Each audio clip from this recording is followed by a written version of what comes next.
to you under Section 107 of the Copyright Act of 1976.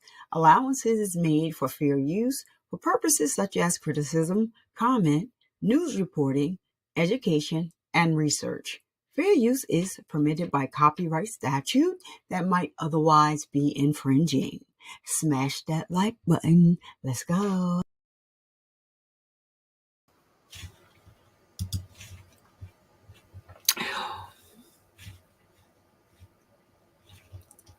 What's up, good people? What's up? Hold on. Let me shout out to right from the gate. Let me give a shout out to no one for providing me with some great background music to use. I appreciate you so much. No one.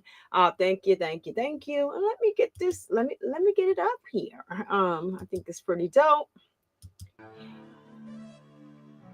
Okay, for the background music. All right.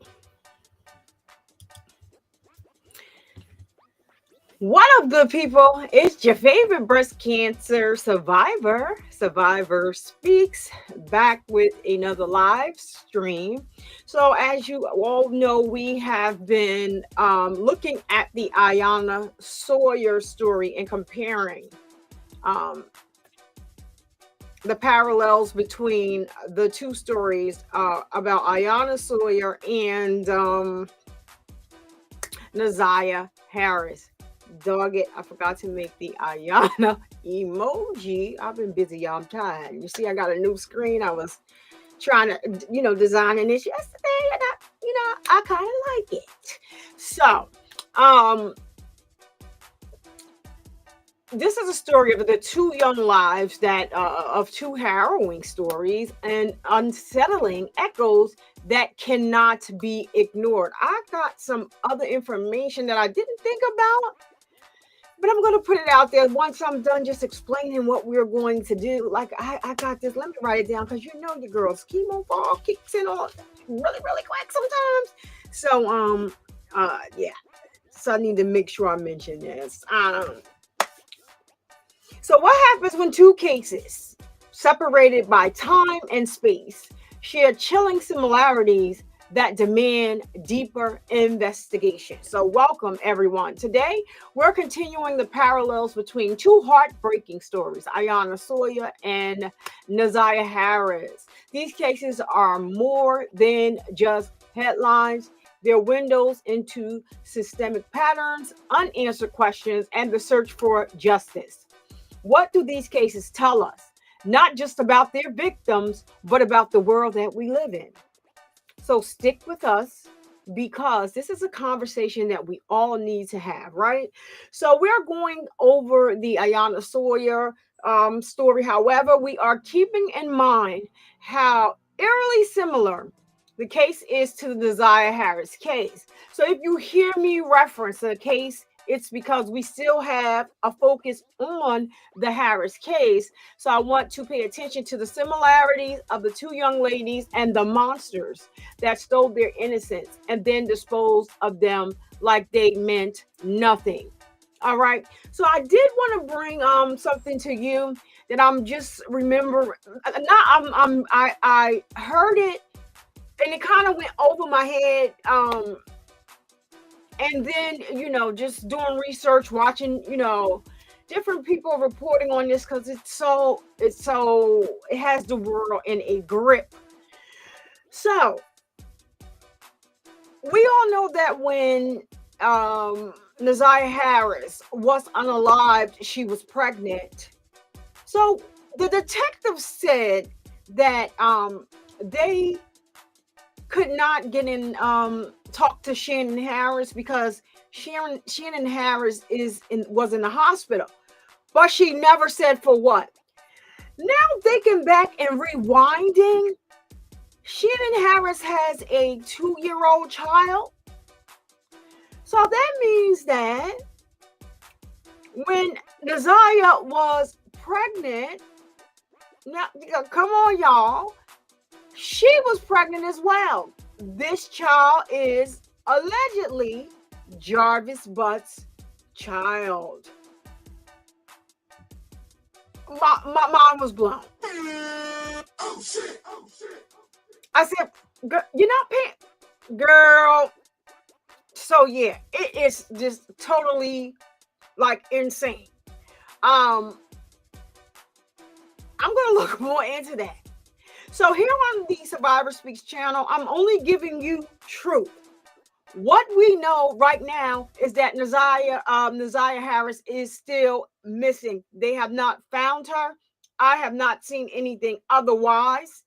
And I'm going to get my information from, the news reports and everything like that. So if anybody else has heard that Naziah remains was found, please drop it in the chat. But so far, through the investigation that I have done, they have still not found Naziah's body. Jarvis Bus has still not told them where Naziah Harris's body is.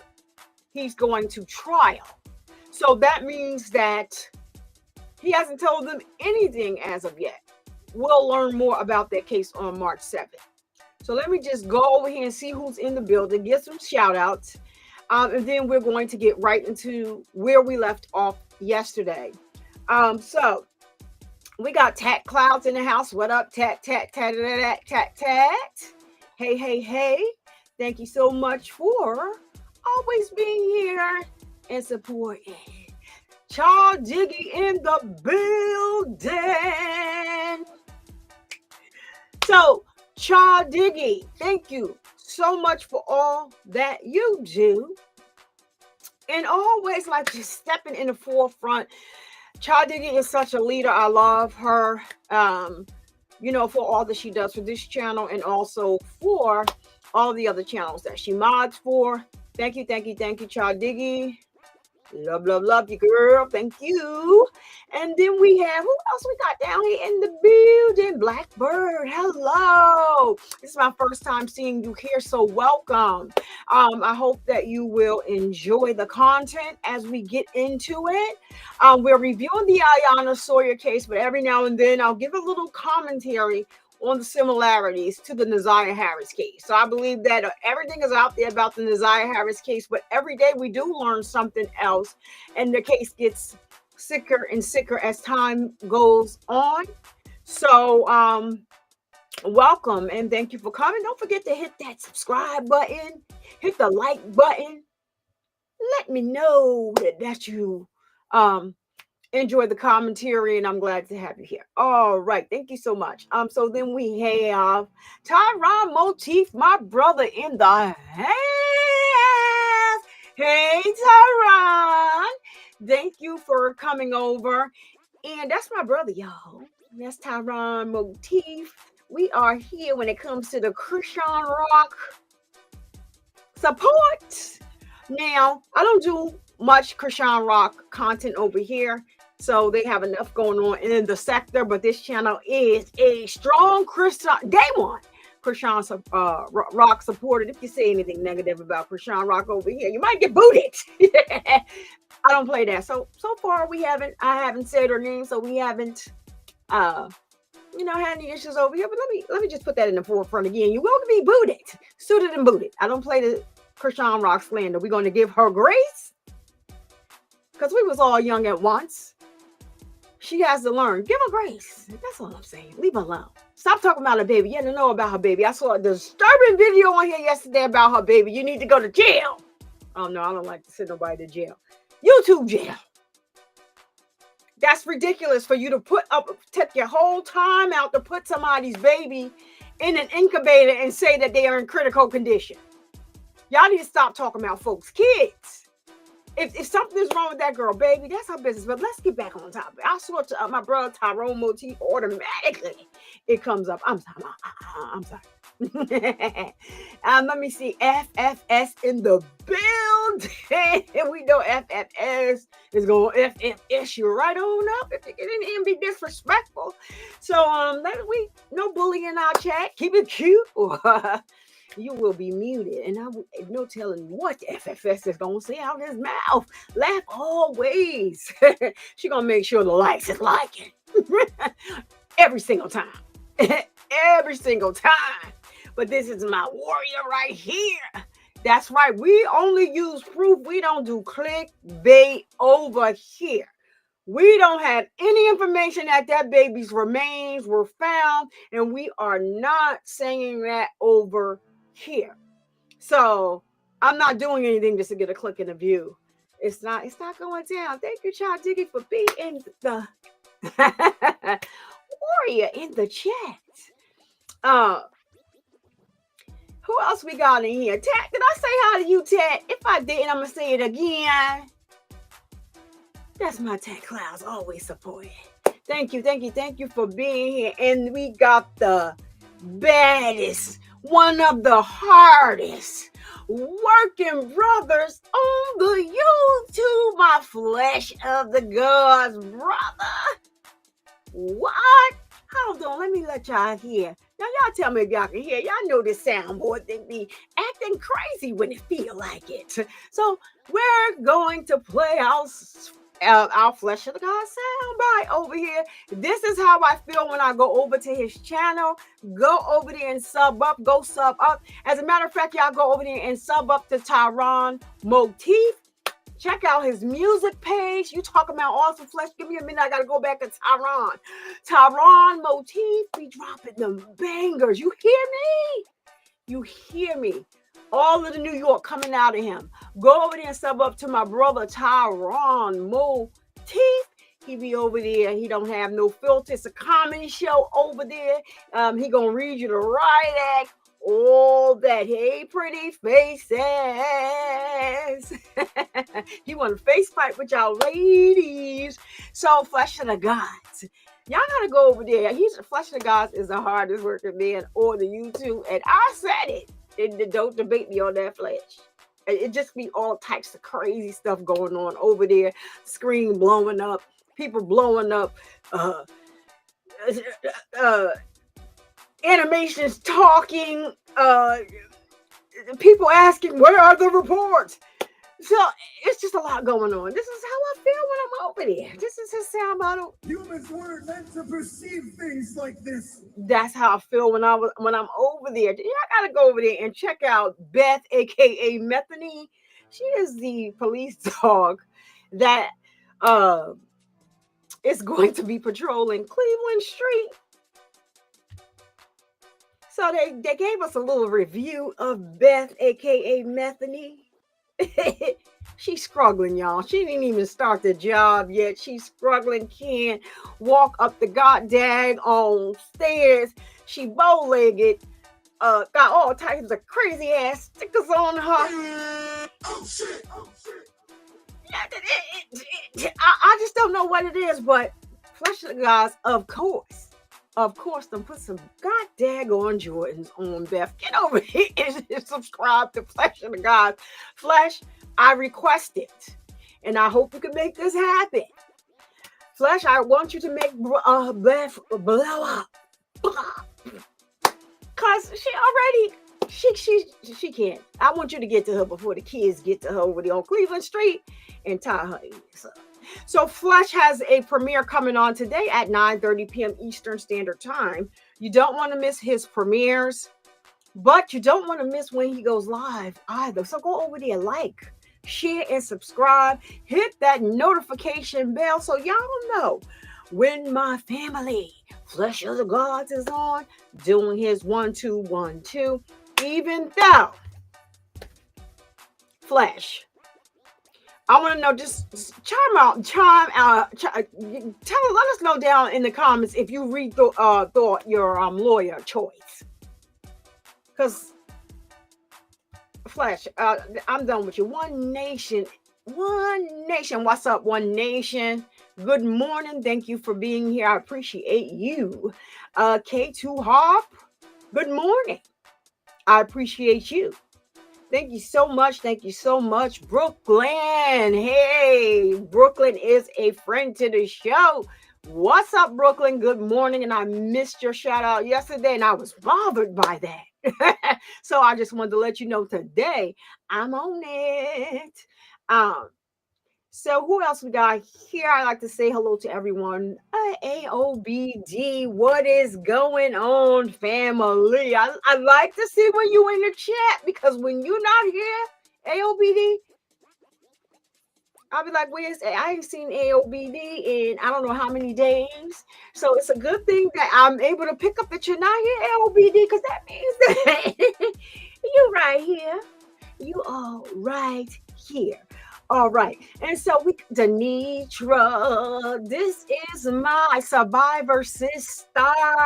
What up, what up, what up, Denitra? I got you this time and I got you early. What's up? Thank you, thank you, thank you. JT, you done. JT, did you change your name on us, Jazzy T? Jazzy T, I like that. Jazzy T, aka JDT. What's up, girl? Jazzy T, JDT. She like a little detective. She be having all of the scoop. We love you over here. She is family to the show. What's up? What's up? What's up? Oh, it's at 9. Okay, so Flesh of the Gods is at 9. I thought it was 9:30. Didn't we say 9:30 yesterday? My bad. 9 o'clock today. Flesh of the Gods. His link is in the chat.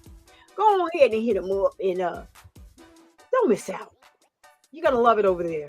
Let's see who else we got here that I didn't speak to so that we can get started. All right, that's it. So the background music you're hearing is from no one. He not here yet. But I appreciate him. And yesterday I was looking at something. I'm researching. I keep hearing this music. And I forgot that I had put it on to loop. And I'm like, where's this music coming from? Why can't I? God daggone it. No one. Thank you. See me smiling, no one. You're going to see it when you come in. But no one. Where you at, no one? All right. We had some intruders in the chat yesterday trying to thinking that we slow. We're not slow. And I think I figured out who it was. It was somebody that was on a troll page, but I know all about him. And so you won't be infiltrating over here. All right. So yes, and the name of this track is called Survivor Speaks. Hey, I'm sorry, y'all. I'm supposed to be getting on with the story, but it's kind of catchy, right? All right. So let me turn it down a little bit. So we're going to get right into where we left off yesterday. But y'all keep that in mind when y'all thinking about Naziah and Shannon Harris. Her being pregnant, and it just gets ugly and uglier at the time. Shannon, you said because you had a baby 2 years ago, you're not desperate. That means nothing. If it's Jarvis Buxby, you're very desperate unless you're trying to tell us that's not his baby. Okay? You said all 5 of your kids was by your baby daddy. Okay? The predator as we know him. Mm-hmm. I hope he having fun with Bubba right now. Bubba, call me. Tell you what to do. But anyway, you're desperate. The grandmother, I feel for the little brother. He want us to believe that the grandmother had nothing. Just put the circle around my eye. He out here crashing out on the internet, but I'm going to reserve any negative comments about the young man. He is a young man who contradicted himself. If you listen to the detective, listen to the live I put up about that he did on Insta. And some of the shenanigans that's going on with Roxy Rocks. Follow her on Facebook. Roxy Rocks is family to Naziah, to Naziah's brother. She's family of theirs. Shannon, she knows all of them. She's taking them down currently. And this young man is a little upset, and so now he's starting to post stuff like, don't listen to her. She just I'm gonna tell the story. I'm her only sibling. He's looking at this on a money angle right now. And allegedly, this is not alleged. She started a GoFundMe to help out for Naziah, to do things for Naziah. and all that. So then there was a rapper, Skrilla Baby, came forth and said, Skrilla Baby, he said he would handle anything monetary wise for this baby.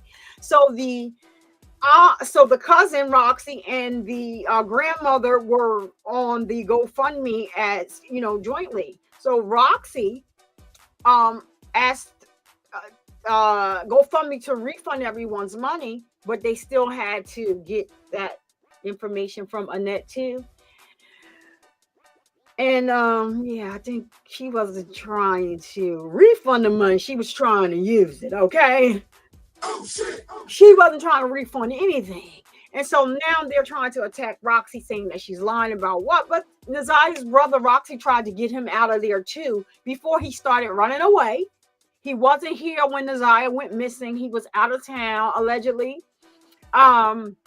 Someone asked him, and I can understand, this is why I'm saying that I'm going to give him grace. Somebody asked him in a live, was he SA2? And he went off. Oh, don't you know? I'm not, whatever.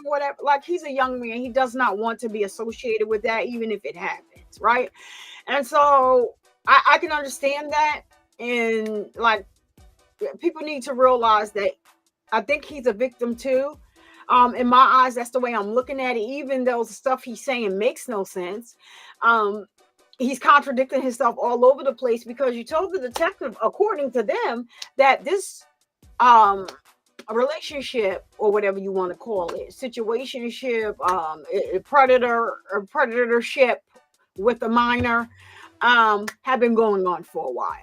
So, sir, which one is it? I'm sure you didn't tell the police that, and now, so you had some knowledge about it. So now you're trying to free your grandmother. Don't look at my grandmother. No, your grandmother is well. I can sit here and rattle off some stuff, but I want to get into what we're getting into. But I just want to know why you told this little young girl's biological father that you didn't know who Jarvis was at the time that he asked you. And why is Shannon's twin? Why did you post that? Somebody saw Naziah walking at the gas station. So this is when she first went missing. She went missing January 9th of 2024. So there was a sighting of Naziah at the gas station, and she just ran away. But wait, there's more. How were y'all able to tell them y'all think that she was in a relationship with the older man?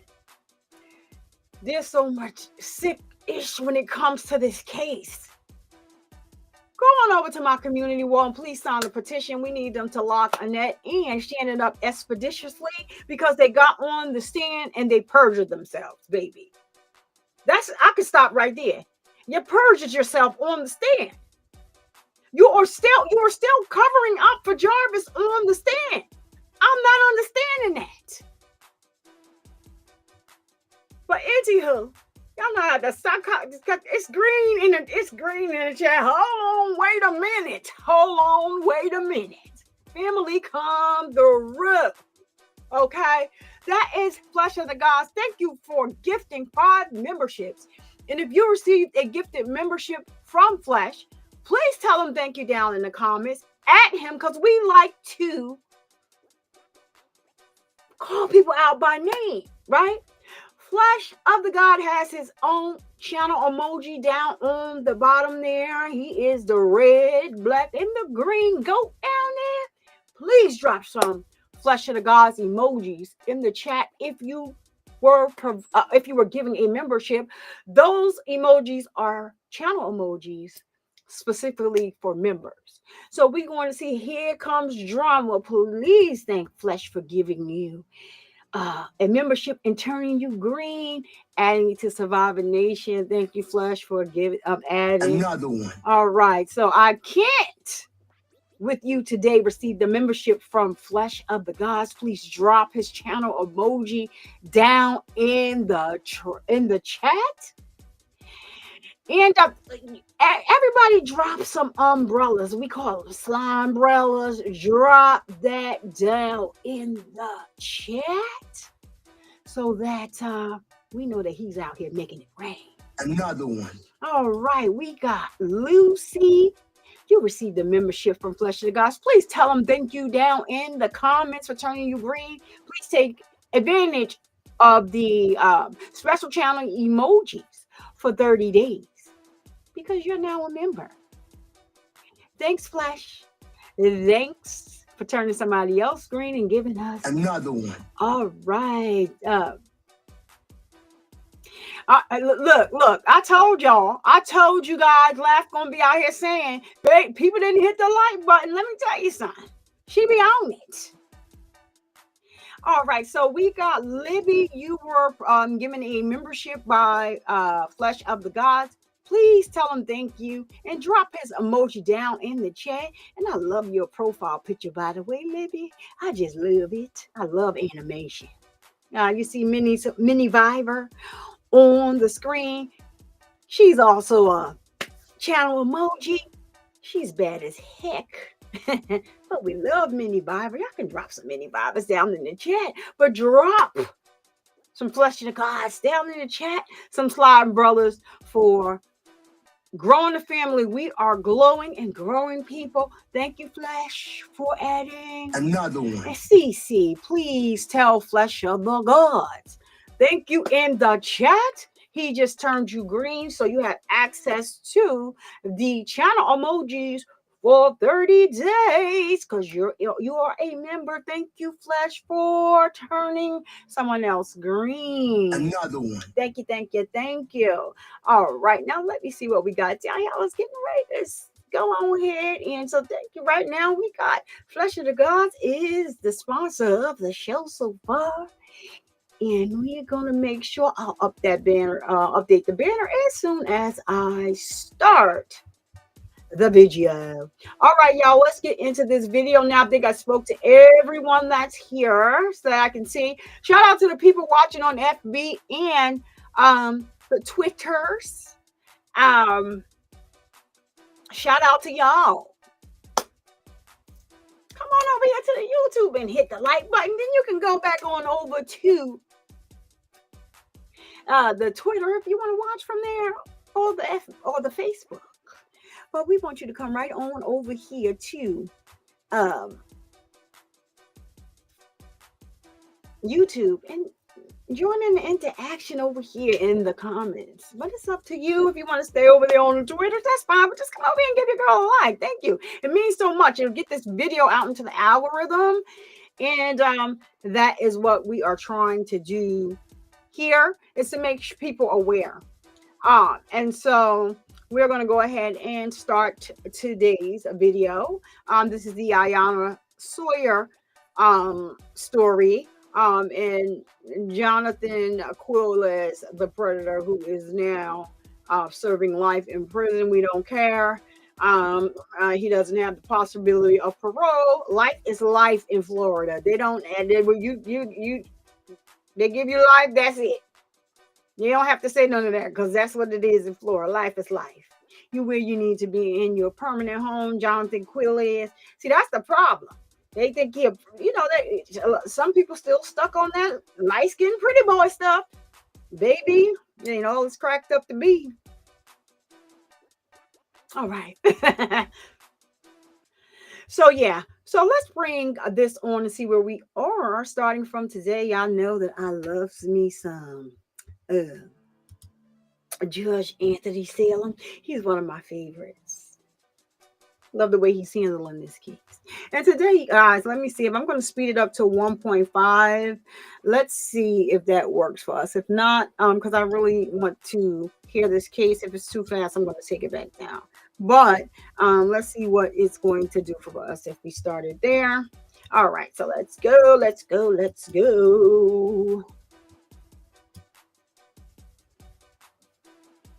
I'm going to put my trigger warning up.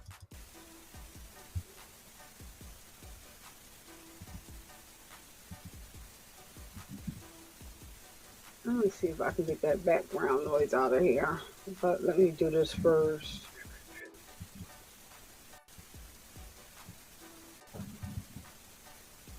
Why is it so staticky? Hold on. Let me see something. Let me get this out here. Wait. I thought somebody had failed. Let's go back on the record. I've counted the state defense. Mr. Quillet's present. State, you ready to bring the jury? Yes, sir. Please get the jury. I don't know. I think I like it over here.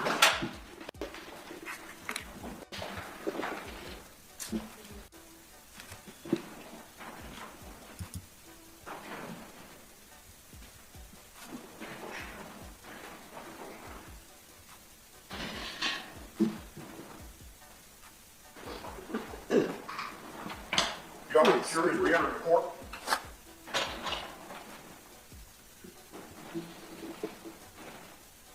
Every day, just see him look like he's losing a little hair in his straw, right?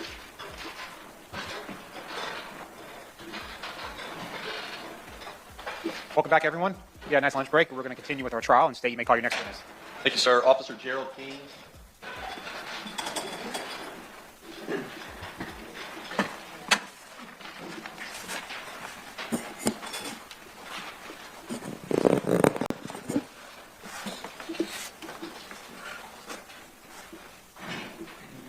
Officer, good morning. Good afternoon, sir. Just come on up. To be sworn in by the clerk. I do. Sir, over here, your right. Just watch your step as you come forward. If you need a glass of water, let us know. We'll do our best to accommodate you. The only thing I ask is if there's an objection made, just pause.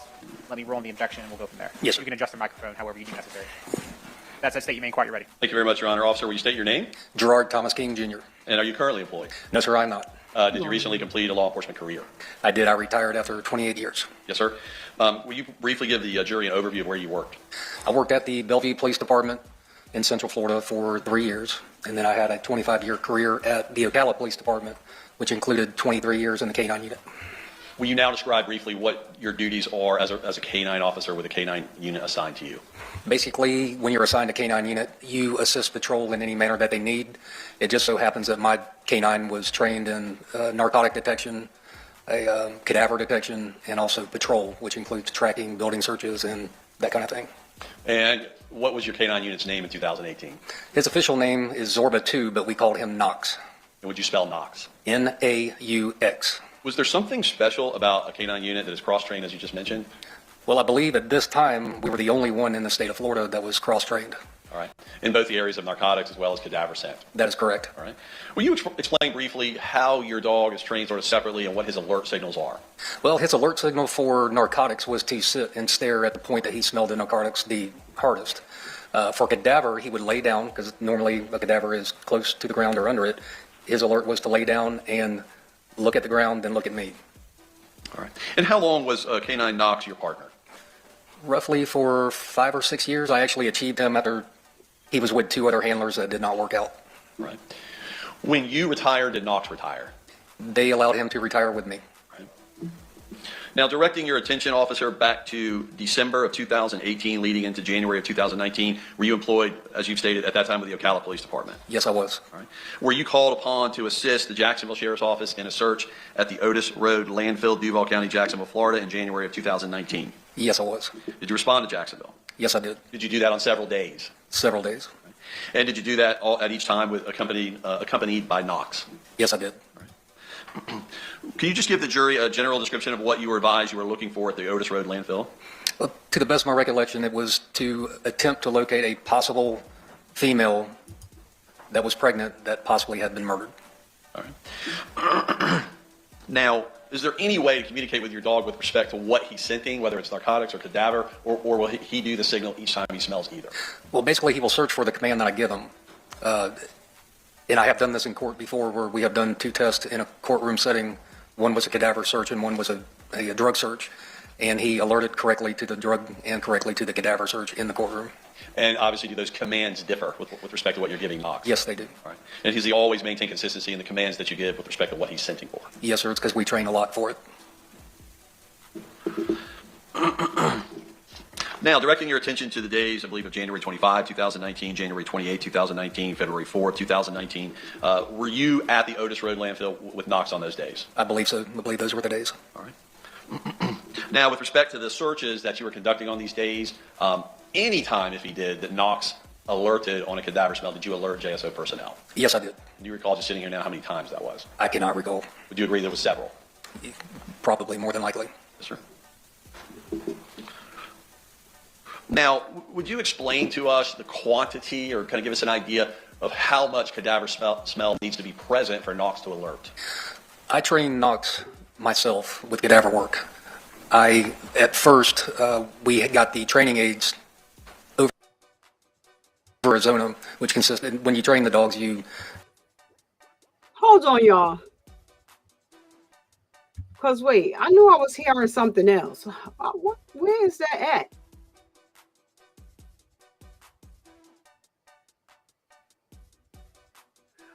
What the heck?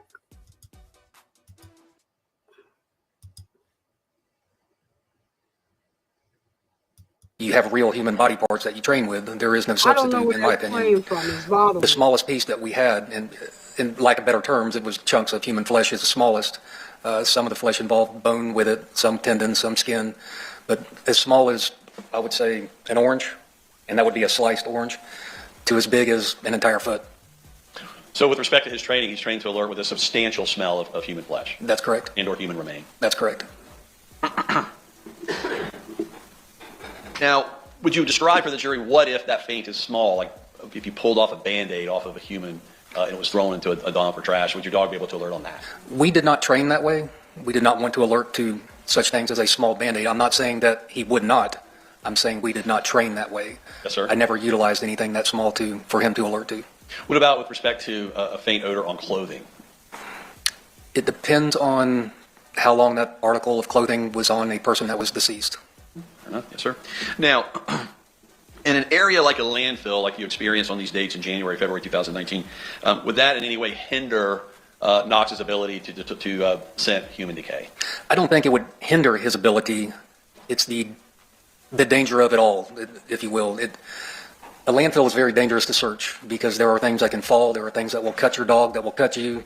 There's gases coming out of every place you can think of. It's hot down there, even though it's cold out. The dog can move around, and if he does smell the odor, he is going to go to it. But it's just a very difficult place to search, and it takes a long time. And the jury's already seen some photographs, sir, and we know the depth was quite lengthy. Yes, of the layers of the debris. Does that hinder the effect of Knox to smell human decay? Depth definitely has a lot to do with it. We have personally never trained on anything over 6 feet in depth. We have actually found bodies that were 6 foot deep, but nothing over that. Yes, sir. Now, specifically speaking, once your dog alerted on this particular scene, each and every time, if your dog did so, you would pass that along to JSO detectives, correct, sir? That is correct. During this particular search, did your dog, Knox, did he have any kind of physical problems and or injuries, and if so, how were they remedied? Well, the terrain was so bad that I actually had to stop searching because he did get a little nick on his pad, and if you get too deep of one, it can actually end a dog's career. So I believe one of the JSO officers actually drove me down to, I think, PetSmart or something, and bought me some leather boots to put on the dog, which greatly helped. Thank you, officer. Now I want you to take a look at your screen. I want to show you a few photographs here. I want to direct your attention to State's Exhibit A that has been previously admitted into evidence, and I'm specifically directing your attention to January 25 of 2019. Is that you with Knox, sir? Yes, it is. For the record, that's 8B. What do we see in 8C? That is Canine Knox looking down the pile. How about 8D?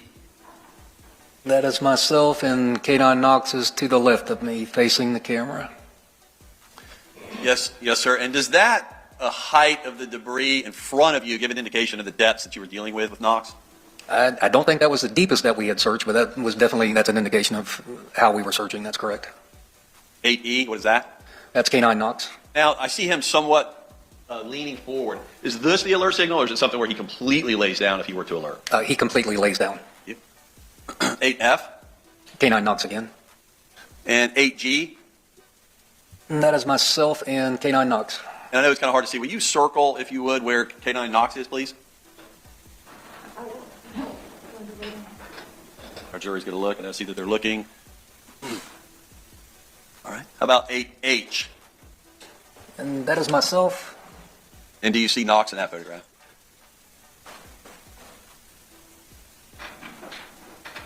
I do not. He must be behind some of the debris. All right. Does this also give an indication of the depths you were dealing with? Yes, sir, it does. And how about 8I? That's Canine Knox. Now, sir, I want to next direct your attention to January 28, 2019.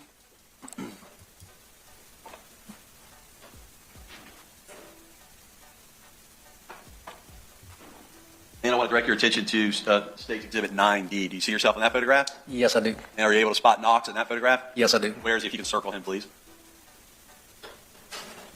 Thank you. Does this photograph also give an indication of the depth that you were searching? Yes, it does. And how about 9E? Do we see you in that photograph? Yes, sir. I'm at the very top in between the two workers. All right.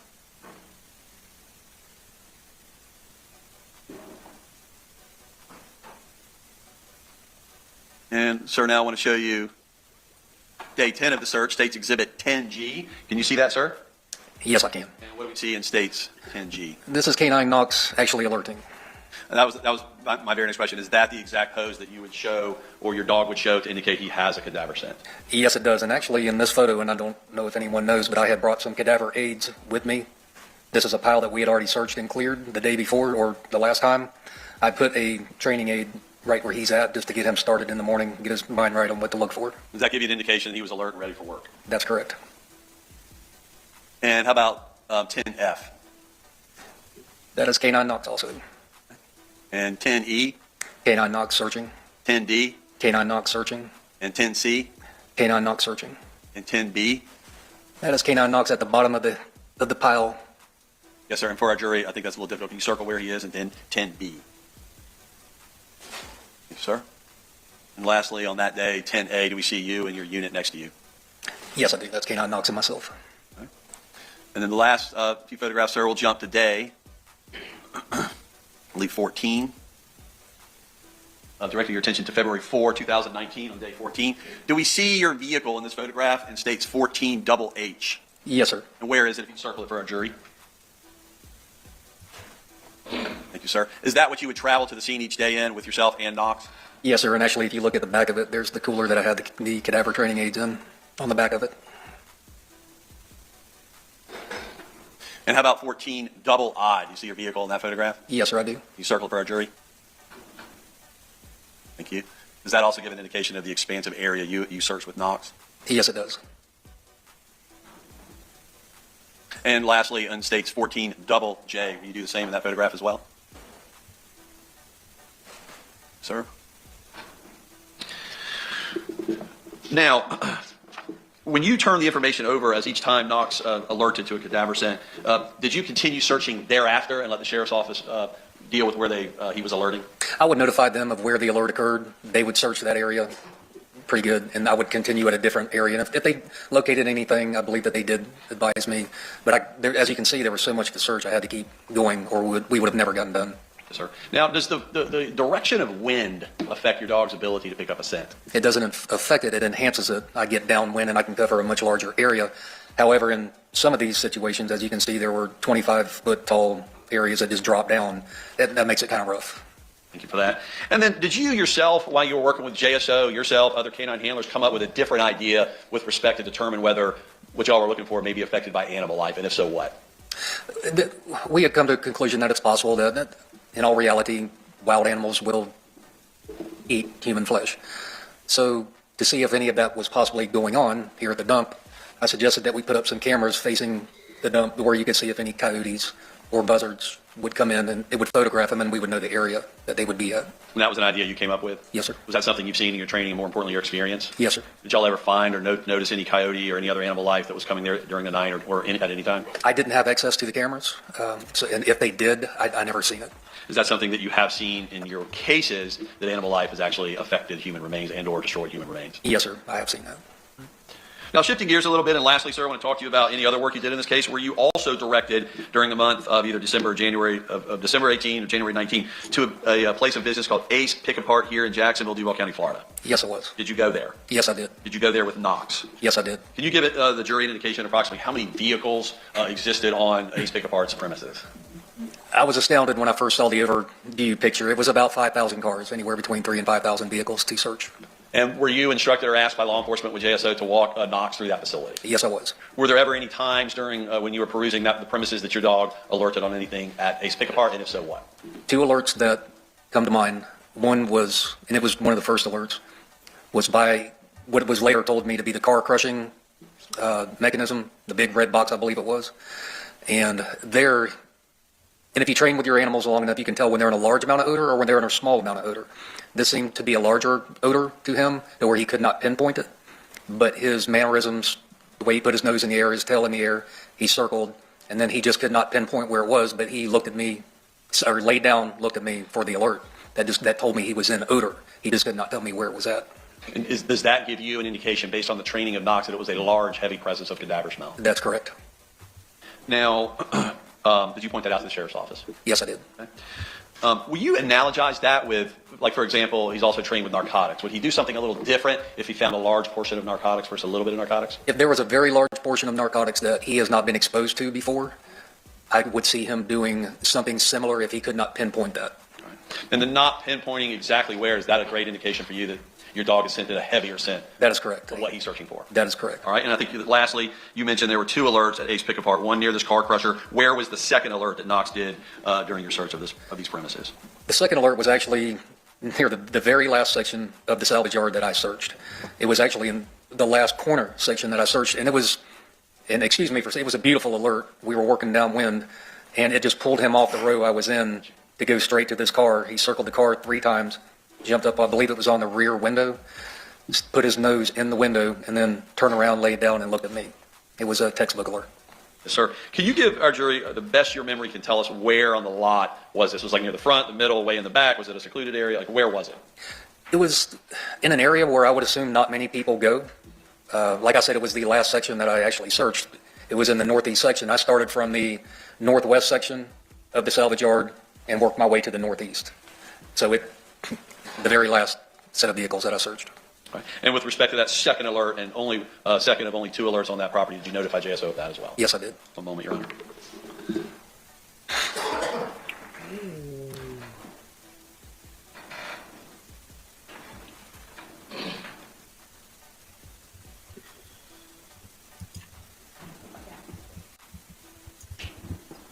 Nothing further, Your Honor. Thank you.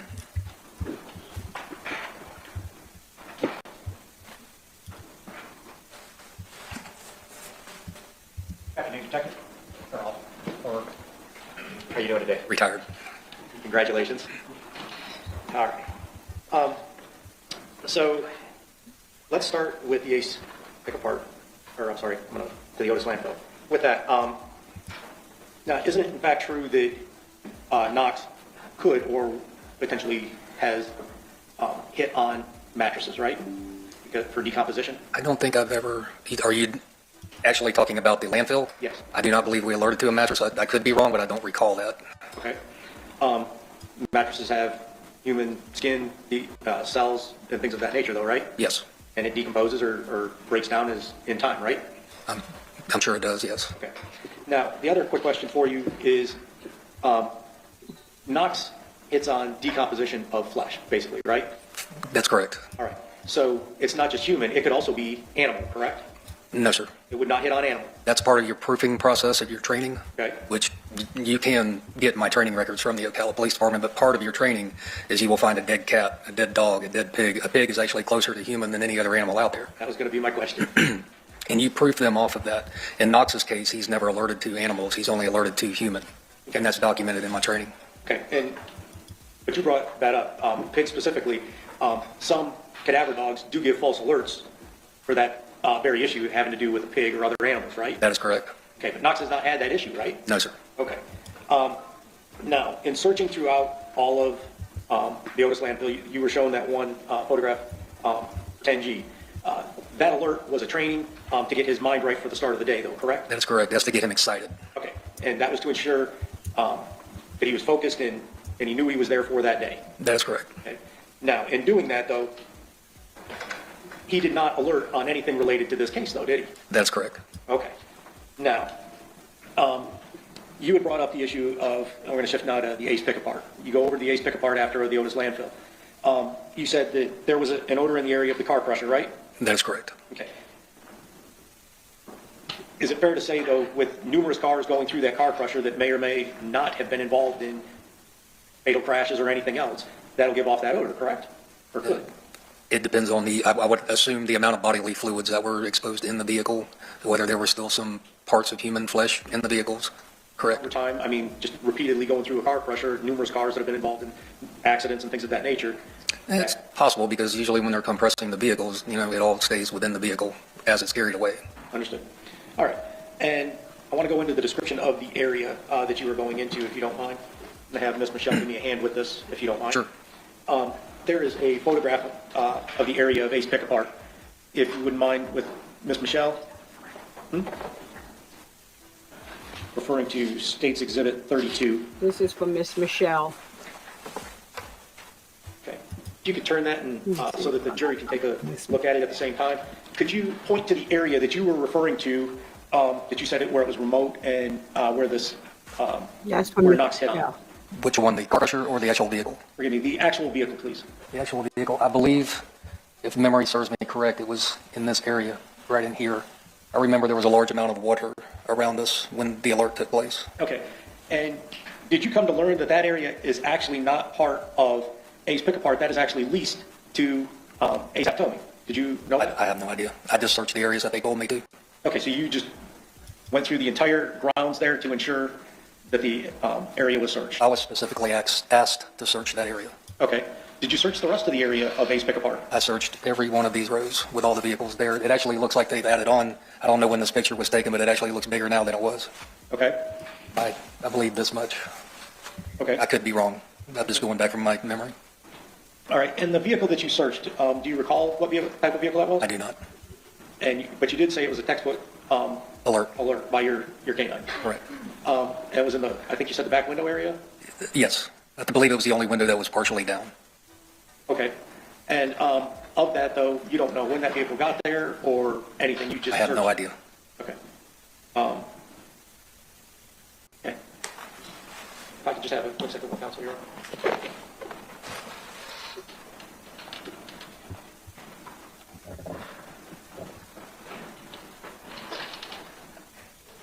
What further questions, Your Honor? No questions. Nothing further. Thank you, Your Honor.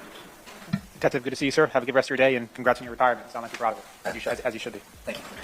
Yeah, you can call your next witness. You're on the stand next call, Dr. Amanda Atchison. Just gonna break right here for 1 second just to give a couple shout outs to people that came in afterwards. A shout out to Just Lee. Thank you so much for joining us, family. We appreciate you. Jason Hodges, thank you so much for joining in, family. I appreciate you. And Late Night with Mookie. Sub up to Late Night with Mookie. When the mods drop Late Night with Mookie in the chat, he has a different type of content over there. Okay, and so that's interact your own risk and hide your kids. Put your kids to bed, because hide your kids means something totally different. Put your kids to bed. Make sure they sleep. You go over there to Late Night with Mookie. Okay, all right. So let's see who we got coming up next. We got another detective.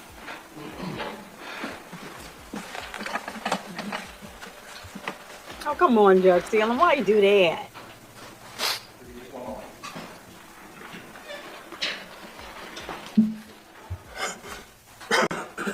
First best Gigi, what up? What up?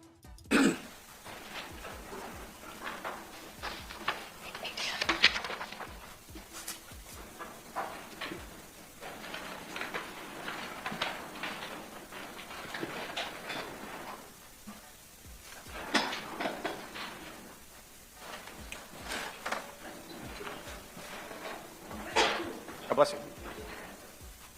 God bless you. Can you go check on her?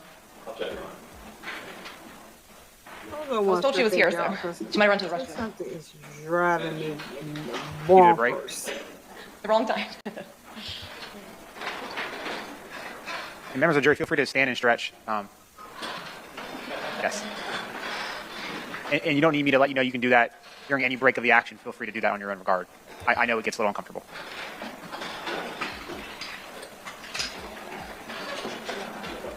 Okay, it's going now. Because I'm like, what is that?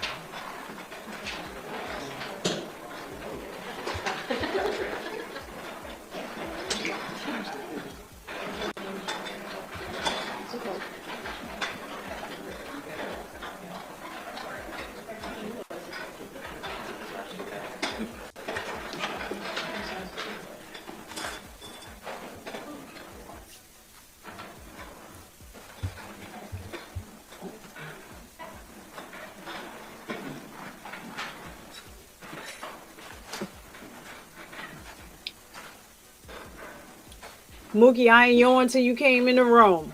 I don't know what it is. You done brought the yawn out. Are you able to call somebody else, or I'm not sure how long? Sure. Yeah, I don't want to mess up your routine, but No, I can see if someone else can use them too. if they're that short, like you mentioned.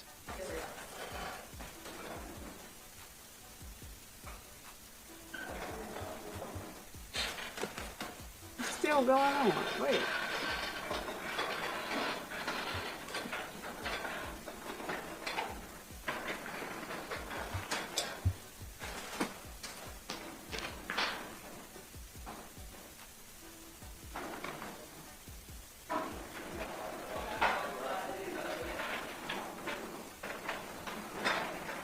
President, 30 seconds. Come on, doctor.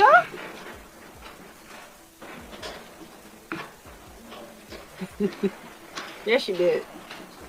Yes, you did, Mookie.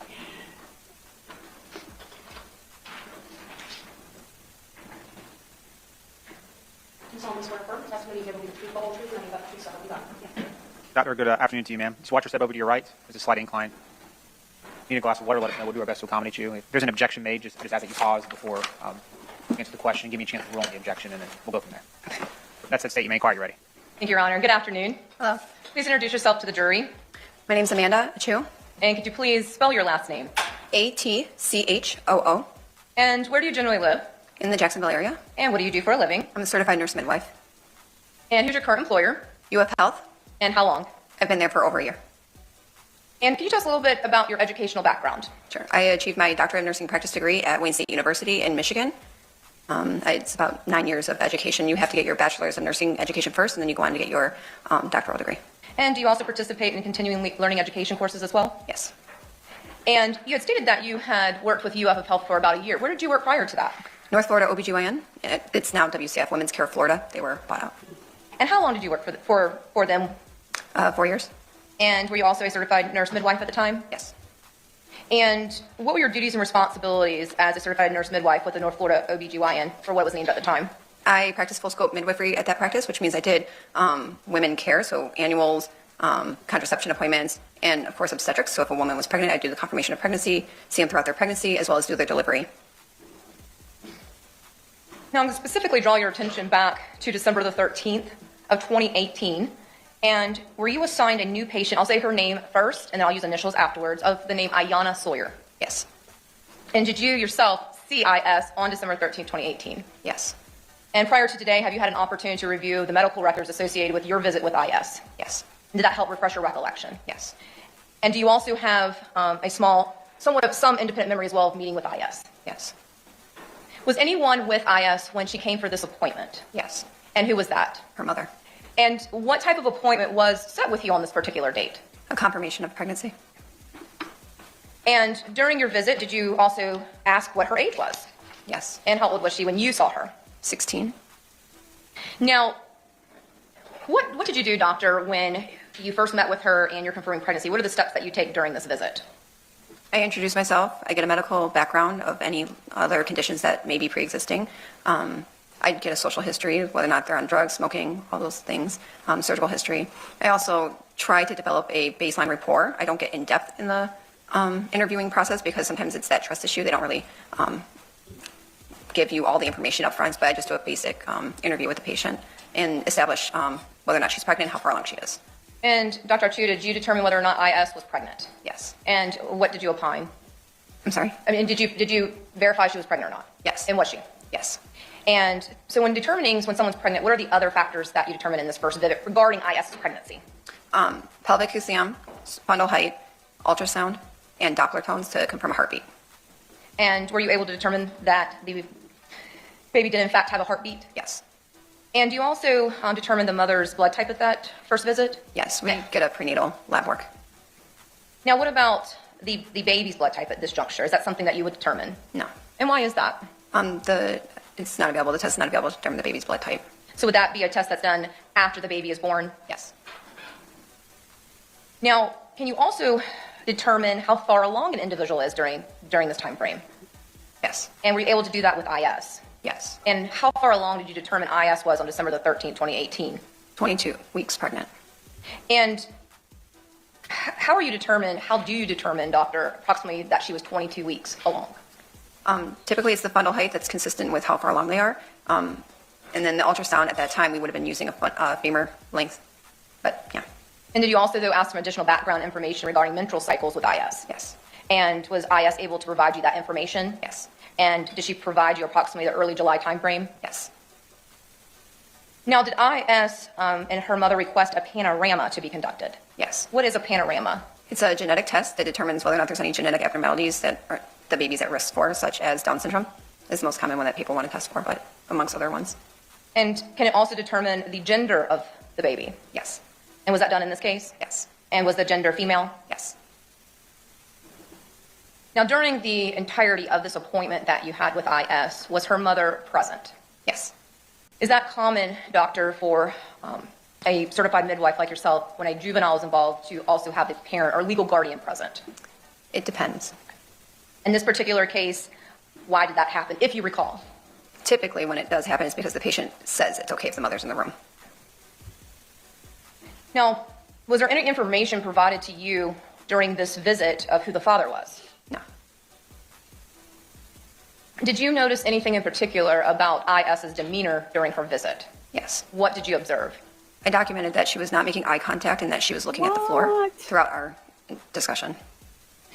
And based upon that body language and observations that you observed, had you already made an opinion regarding how you were going to treat the second appointment? Yes. And what were you going to do?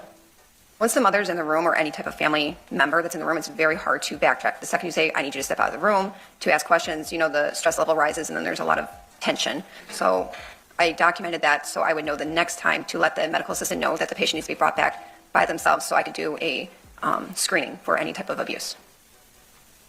And did you also want to potentially see if you could get a rapport with IS regarding the father situation? Yes. And was that based upon her age? Yes.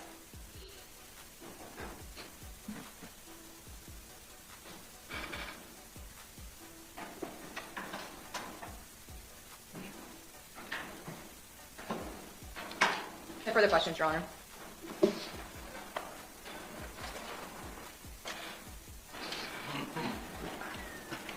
Good afternoon, ma'am. Hello, good afternoon. Decided to leave Michigan and get away from the cold, huh? Absolutely. Okay. With that being said, so you met with IS. Do you remember approximately the date? It was documented as December 13th of 2018. Okay. Now, when you met with her, I'm going to kind of pick up where you left off and work a little bit backwards, if you don't mind. You just stated that she was looking down and away, and in your training experience, that you were concerned if there was signs of abuse. Is that correct? Yes. Okay. Did you see signs of abuse? No. Okay. It was just, you couldn't get IS to open up to you to have a normal exchange if it had just been maybe you and her. Correct. Okay. So she was very quiet, timid? Yes. Okay. Now, during the course of your exam, you stated that you did not establish the blood type of the child, correct? Yes. Could you have done that at that point? No. Okay. Too soon? No, the testing's not available to determine the baby's blood type at Okay. that time. Was there any blood drawn to determine DNA or anything like that? No, you can't do that. Okay. And so basically you just were confirming the pregnancy at that point, and then there was going to be a follow-up to make sure that the baby is healthy and developing properly and things of that nature, correct? Yes. Okay. Now, in the course of your interview in that, is in fact this was IS's first pregnancy, correct? Yes. Okay. Did she relate to you that there was any history of sexual abuse? No. And she did not open up to you and tell you who the father was either, did she? Not at that time, no. Was there any mention of who the father was or could be? Not from her, no. She didn't tell me. Okay. May I have just a second, Counselor? Your Honor? No further questions, Your Honor? Kaboom, boom, boom, stepped in the room. What's up? Welcome. Boom, boom, no snow for me. And we get it the worst out of everybody upstate New York. Y'all don't have no snow. We got snow over here. And Mookie, I don't know what you're talking about, but I'm going to look into that. But JT is already Jazzy T. She done changed the name. She already on it. Let's go. No further questions, Your Honor. Doctor, good to see you, ma'am. Thank you for being here today. Absolutely, thank you. All you right. for So that was a quick The next witness. call, Detective Tanya Porter.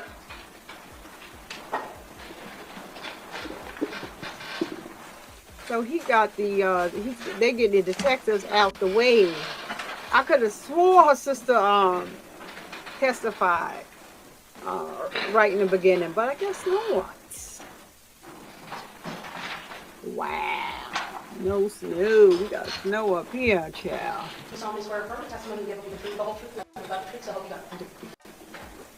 Good afternoon, Detective. You're retired too, I'm assuming? Yes. In a pattern of the case. Congratulations. Thank you. Got off my routine. If you need a glass of water, let us know. We can certainly accommodate you. If there's an objection made, just pause, let me rule on the objection, and we'll go from there. Okay. That said, state your main inquiry ready. Good afternoon. Good afternoon. Can you please introduce yourself to the jury? Yes, My name is go Tanya Porter, detective. retired JSO detective. And how do you spell your first name, ma'am? TOEMYA.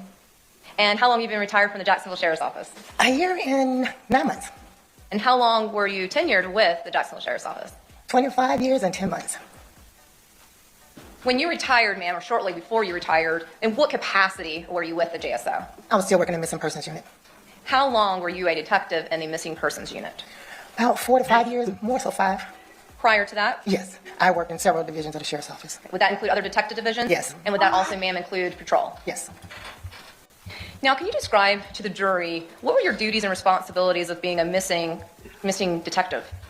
We had to try to locate persons that was reported missing. We dealt with people that were reported missing that had Alzheimer's, and we also dealt with runaway juveniles.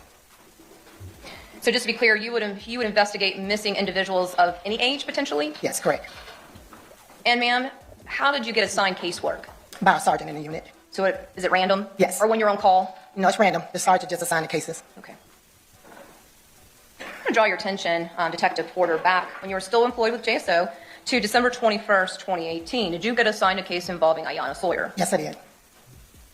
Now, was it normal for you within JSO policy to be assigned the type of case with IS? Yes. And was that based upon her age? No, just a choice of the sergeant at that time, whatever case he assigned us. Okay, so it didn't matter the protocol, just if you get assigned, you start working. Yes, correct. And was that assignment based upon IS's mother calling? No, it was the case was reported on 12/19. The case was assigned, but my first contact was the 21st with the complainant calling. And did you speak with IS's mother, Kimberly Mobley? Yes, I did. So during those 2 days of reporting between 12/19 and 12/21, would the case then have been assigned officially to patrol during those first 2 days? Yes, when we get a case which is a code 5, patrol has 10 days to try to locate the victims, and if they do not locate the victim, then it ships over to the detective division. But based upon that time frame, the 10 days did not lapse prior to you becoming involved? No, it did not. Now, so Detective Porter, when you receive information involving a juvenile that has not been talked to or spoken to by their family or returned home, how do you start to digest that information in regards to how you're going to conduct your missing persons investigation? I speak with the complainant to get me, and whatever information I receive is how I start working my case. We'll read the report once you get the report, and then we'll make contact with the complainant, which would have been the mother, and then I go from there for my investigation on the information that is provided to me. And in this case, did you learn the last time that IS had been seen? Yes. And where was that location? At school, Terry Parker High School. And did you make contact with personnel from Terry Parker High School? Yes, I did. And I think as well, did you make contact with Officer Harris? Yes, I did. And did you ask to observe video surveillance? Yes, I did. And Detective Porter, did you observe that video surveillance with Officer Harris and another detective, is it Buxton? Yes, Detective Buxton, yes. Thank you, ma'am, for that spelling. Actually at Terry Parker High School. Correct. And was that based upon the Wi-Fi and having to be on the server at Terry Parker High School? Correct, because SBO Officer Harris tried to come to our office to try to pull up the video, but she was not able to have access, so we ended up having to view it at the school. And based upon the way that you viewed the video surveillance, were you able to obtain a copy? I did not obtain a copy at that time. I requested a copy.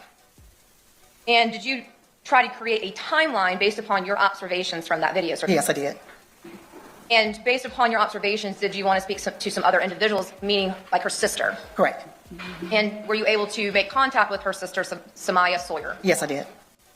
Now, we had talked about Detective Buxton and the missing persons unit at JSO. Did you all work with partners, alone? How did that process occur? We work individually. You're assigned individually to cases, but we go out as partners sometimes just so that you're not alone. Now, in regards to individuals that are missing, do various tips or leads come in? Yes, I do. And did that occur in this case? I got all of my information from the complainant. And no matter how small or big that lead, would you try to follow up with it? Yes, correct. And would that have included an area of Azalea Ridge? Yes. And were you given some information that a potential Hispanic or mixed or African-American male had been associated with IS at that location? Yes, correct. Were you able to ever find any further information in regards to this tip? No, I did not. And before I talk about a couple of other situations, ma'am, that you had followed up on, is it common to receive tips that end up leading nowhere? Yes, correct. Is it fair to say that people generally just want to help? Yes, correct. Now, ma'am, were you also provided that IS might have been involved with someone by the name Jose? That was the name I was given, correct? Were you ever able to determine who Jose was? No, I did not. I went out to the apartment complex to try to see if I can find the description of the Jose that I was given. I also went by management, because sometimes when you go to an apartment complex, if juveniles are rowdy or known in the neighborhood, the manager may know the person. So we went by the office trying to make contact, but they did not know a Jose. And we drove around the apartment complex, did not see anyone. And then I later posted flyers, the victim's flyers. And that's what I was going to. Did the family create flyers that were provided, or did JSO? I'm sorry, I created the flyer and I provided it to them. Okay, thank you, ma'am. And the family then would have been responsible for putting those flyers around town? Anywhere they want to, yes, correct. Now, were you also given some information that possibly that there had been a transaction on the bank records of IS to a Wendy's? I was informed, yes. And did you go by that Wendy's? Yes, I did. And did you see if you could obtain some video surveillance from that date related to the transaction? Yes, I did. I made contact with the manager, but at that time she did not have access to the video. She said she had to reach out to her regional division to get the video for me. So I provided her my contact information, time, the date and time that I was given the transaction occurred. And did you ever receive any video surveillance? Not at that time, no. And then have you later learned that the date that IS's bank records from IS was actually an earlier date than the 1219 date? Yes. At the time, though, was there some confusion over what date she had gone to Wendy's? Yes. But again, you're just following up anything that's provided to you. I was following up what I was given the date and time. Yes, ma'am. Now, did you also learn that IS had, not too long before 12/19/2018, had worked at Chick-fil-A? Correct. And is that the Chick-fil-A located at Southside Tinseltown area here in Jacksonville? Correct. Did you go to that location? I did not. Detective Pichardo went for me. Okay. But that was followed up? Yes. Now, we had talked about already with the mom, Kim Mobley. We've also talked about the sister, SS. We also provided a stepsister through the father's side of Brianna. Yes, correct. And did you speak with her as well? Yes, I did. And was she able, and again, without going to what she stated to you, was she able to provide you any additional information regarding IS's whereabouts? No, she did not. Did you learn that through your investigation that IS had a small friend group? Correct. And did you also try to reach out to those friends as well? Yes, I did. And were you able to make contact with some of them? I was able to. And was one of them Albertha Vey? Yes. And did Albertha Vey convey to you information additionally in regards to the Jose person? Correct. Did Albertha Vey believe that IS might be with Jose? Yes. And did she provide as much information that she knew about Jose through IS? Yes, correct. Now, were you also able to speak with another friend of hers, I think by the name of Sabraya? Yes, Sabraya. And I think his last name Peyton? Um, If you need a moment to look, yes. look at your report, ma'am, help refresh your recollection? Yes, please. Yes, ma'am.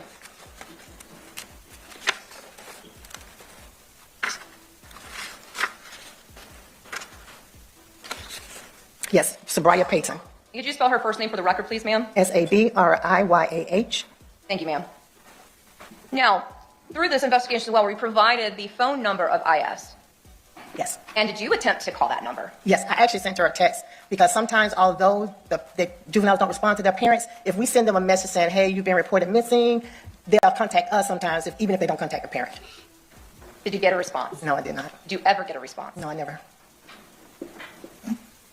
Now, back at the office, did you get a call in relation to IS? Yes, I did. And do you recall the name of that individual who called into missing persons? Yes, I do. And what was the name of that individual? It was Yusuf Quillis. And could you spell that first name, please, ma'am? Yusuf. And did you actually take that direct name down from the caller ID? Yes, I did. And without going into what this individual stated, did he, I shouldn't say they, I apologize, is he correct? Correct. Did he provide information in regards to IS's case? Yes, he did. And did you learn the relationship of the individual you were speaking with to a Jonathan Quillis? Yes, I did. And did you learn that they were brothers? Yes, I did. Now, did you memorialize the date that you received this phone call? Yes, I have it written in my report, the date and time. And do you have an independent memory right now of the date and time? Yes. Okay, go ahead. When I proceeded, I was working that day, and I don't know why, but I ended up answering the phone. And the person on the phone told me they wanted. Detective Porter, I don't mean to interrupt. Oh, okay. Remember, we got to be careful about that the hearsay, ma'am. Okay. So what I'm just more, you just kind of tell me that, you know, again, that you've got the phone call, right? Yes, I did. Okay. And like you were just telling, you just happened to answer the phone? Correct. Okay. And what was the date of that call? It was the January the 8th, 2019. And I think you even said you put the time down. I did, correct. And what was the time, ma'am? 8:49 Was that PM or AM? a.m. We use military time when we do our reports, so it says 0849. Yes, ma'am. Now, when you spoke to the person, was he willing to give you his name? Not at first. Okay. And that's why you made sure to write down the phone number and the name from the caller ID? Correct. Okay. And through that conversation, like you stated, we learned it was the defendant's brother? Yes, correct. Okay, Jonathan Close. And based upon that information, did you pass it along to the homicide unit? Yes, I did. And had a homicide detective been assigned? Detective Abbott. Okay. And did you give that information to Detective Abbott on the same date of January the 8th? Yes, I did.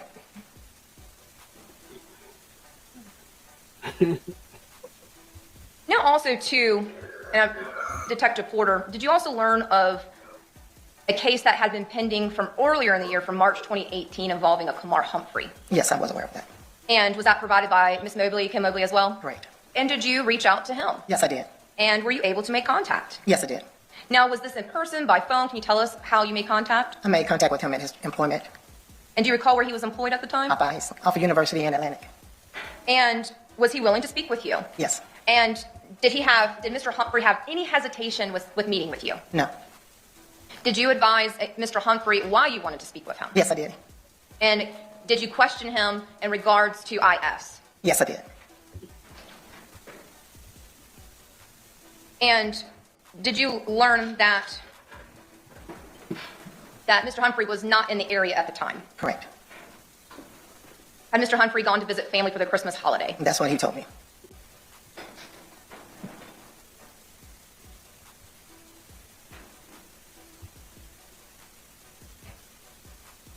Now, did you ever speak to Naomi and Jonathan Quiles? Yes, I did.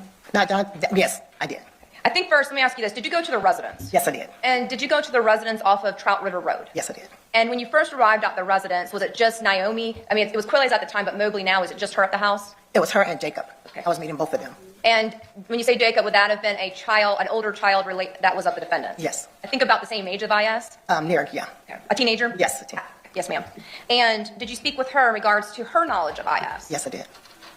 Now, while you were speaking with her, did the defendant arrive home? Yes, he did. And did you also speak with the defendant?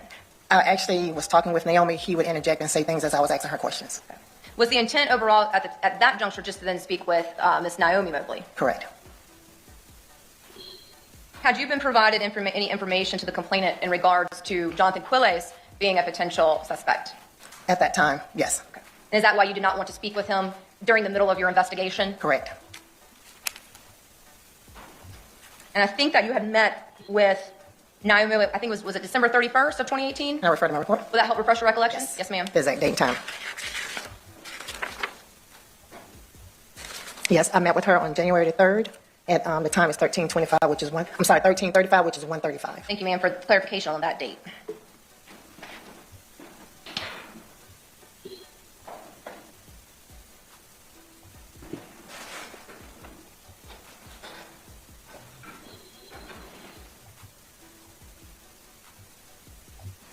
And ma'am, after that phone call with the defendant's brother, did you provide all the information contained within your investigation aspect then to Detective Billy Abbott? Yes, I did. And at that time, did that include your missing persons investigation? Yes, it did. Okay. No further questions.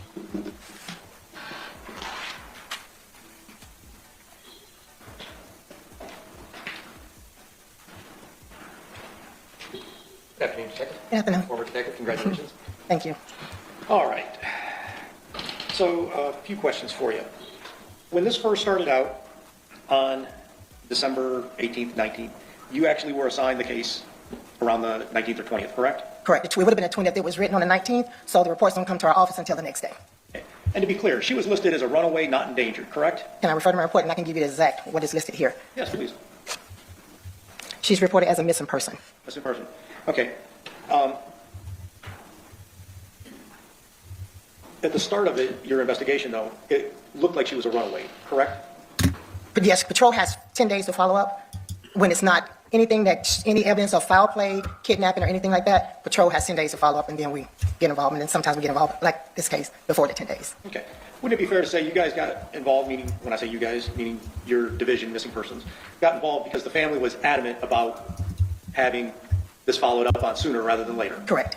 In fact, she was calling repeatedly every day. I spoke with Ms. Mobley, yes. Yeah, repeatedly every day, right? Almost every day. Yeah. All right. Now, as this case first started out, when you first talked to her, she wanted to know why IS wasn't even on the news as a missing person to start, right? Not the first time. The second time I spoke with her. The first time I made contact with her on the 21st, that's when she called the office about getting updates on the information. It wasn't until the 26th, after Christmas, that I spoke to her that she was irate about her not being placed on the news. Okay. And these are your words, irate. And she was really hot under the collar. Oh, yeah, she was upset that she wasn't on the news. Okay. And would it be fair to say that the more you tried to talk to her about this, the more upset she became? She actually, when I explained to her our procedures of how and why she wasn't placed on the news, at that time, to me, she understood what I explained to her, but she did call back later and asked to meet me in person. When you say later, that same day? That same day, yes. Within like 5 minutes. Okay. Bear with me on that. So you explained to her the policy and procedure, that being that IS was not an endangered person or listed as foul play, so therefore she didn't qualify for the criteria to be placed on the news. At that time. At that time. Correct. And Ms. Mobley was really upset about that, and as you stated, called back within 5 minutes demanding to meet you. Yes. Okay. And that wasn't, I need to meet you, it was a very assertive. She asked if she could meet me in person, and I agreed to do so. Okay. I'm not understanding why you got a problem with the mother being irate about her daughter not being on the news, being very helpful and trying to find her daughter. I'm just a little confused with where the defense is going with this, why they keep bringing this up, and why it does not freaking matter. If y'all didn't have anything good to say, don't say anything at all, or don't ask any questions at all if you don't have any good questions. What the heck does her mother have being irate with the police department because she doesn't know the law or how they operate? I'm not understanding why we're even wasting our time on this question. The other defense attorney, Miss Michelle, as he called her, she pointed the same thing out or asked the same question to a different witness. Come on now, y'all. At least she's not waiting 24 hours like Vanessa and Shannon Harris over there. Like, come on, you want these people to be concerned. They fake concerned in the videos. I wonder what Shannon was saying to her mother when they was out there fake crying. Nobody could hear because they was just showing them you're out there, you in them big ass glasses that smoked out black tinted glasses. And but when you get on the stand, all of your the sorrow and stuff is going. You don't even drop a tear on the stand. Like, so I don't understand where this defense team is going with this. Sorry for the rant, but y'all know that I go on a rant every now and then because this ish gets on my nerve and it makes no sense. All right, back to the video. And when did you agree to meet with her in person? It was that same day. It's just that I was having work on my car, and I told her I would come over once the work was completed. And you went there with the other detective, Detective Buxton? Yes, correct. Correct? Yes, correct. Okay. I want to backtrack, though, to the 21st when you first got the case, okay? Mm-hmm. Now, when you first got this case, as you stated, you met or you called over to the officer at Terry Parker High School, correct? I did not that same day, okay.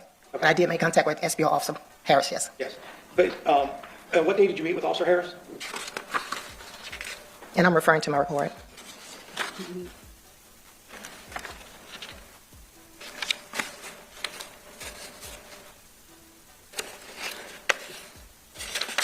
It says here on December the 29th, and I have the time of 14:41, which is 2:41 in the afternoon. Okay. All right. So that was a good 10 days before you could meet with Officer Harris to get the video, correct? Correct. Okay. Now, during the course of when you first got the case, I know you were following up and doing things as far as departmental procedures.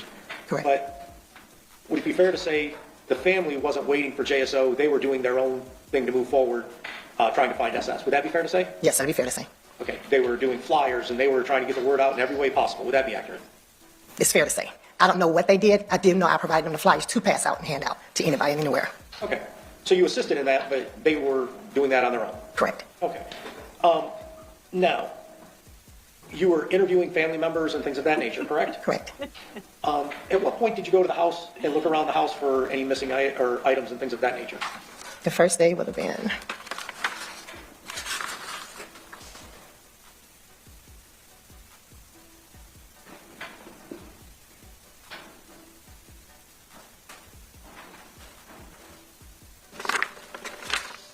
it was on the 26th. Okay, so that was after Christmas? Yes, correct. Okay. So at this point, it had been close to a week since she had become missing, correct? She was reported on the 19th, correct. All right. All right. Now, as far as the people that you were interviewing, all of those names came from her mother, Kimberly, correct? Correct. And those were IS's friends? Correct. Okay. And there was also, you were trying to speak with her sister, SS, correct? Correct. All right. Now, you had an occasion to speak with Albertha, as you stated. I spoke to her via telephone, but not in person. But I met with Sabrias in person. Okay. Now, at some point, weren't you in fact going to meet and follow up in person with, was it Brianna? Brianna, I interviewed Brianna and the father at the same time at their residence. Okay. But you were also supposed to follow up with her for some additional info, which that never happened too, I correct? gave her my card that if she obtained any additional information, I asked her to give me a call. Okay. Now, so about what time did you go over to meet with her father and her stepsister? I have it here on the 27th, December 27th at 10:50. Okay. So again, this is a week after the fact, right? Yes. All right. Through the course of your investigation, it's my understanding that you learned that there was an individual by the name of Jose who lived over in the Azalea Apartments area, correct? That's the name I was given, correct. Right. And that name was given to you by who? Miss Mobley, Okay. the complainant, I'm sorry. That's okay. And isn't it in fact true, at that point in time, it was believed that Jose may have been the father of the baby, correct? That's what I was told at that time, correct. That was by Miss Mobley, right? Correct. Okay. At that point in time, she had not even mentioned Jonathan Quilles, had she? No. Okay. And to be clear, she had not mentioned Jonathan Quilles as a potential father of the child either, had she? Not to me. At that time, no. Okay. Now, so you went to the father's house, that's Willie Sawyer. Correct. You met with her and the stepsister. Now, and I'm not going into the specifics, but was Brianna reluctant to talk to you because her father was there? I wouldn't say she was reluctant to talk to me. I just think if there was something that she wanted to tell me, I don't know if she just didn't say it at that time. I just had a feeling that maybe if there's something else she knew, she could talk to me outside of talking to her father. Because sometimes when we interview juveniles in front of their parents, they're not as open to us as when we talk to them by ourselves. Okay. And, fair enough. Now, were you able to look or search the area around the Azalea Apartments for this individual by the name of Jose? Yes, we drove around looking for her because I didn't have a last name or anything, just a description and the name Jose. So we looked around the apartment complex to see if we could find any Hispanic, black Hispanic males. Went to the office to see if maybe a person of that name was known to the manager, and then we posted flyers. Okay. You also interviewed SS, correct? Correct. Okay. At one point, you actually confronted SS as to why she hadn't been forthcoming about Jose either, correct? Correct. Is it Jose? Jose, yes. At that time, I was given the name Jose. It wasn't until later I asked her, why didn't she tell me Jose was Jonathan Quilles? Okay.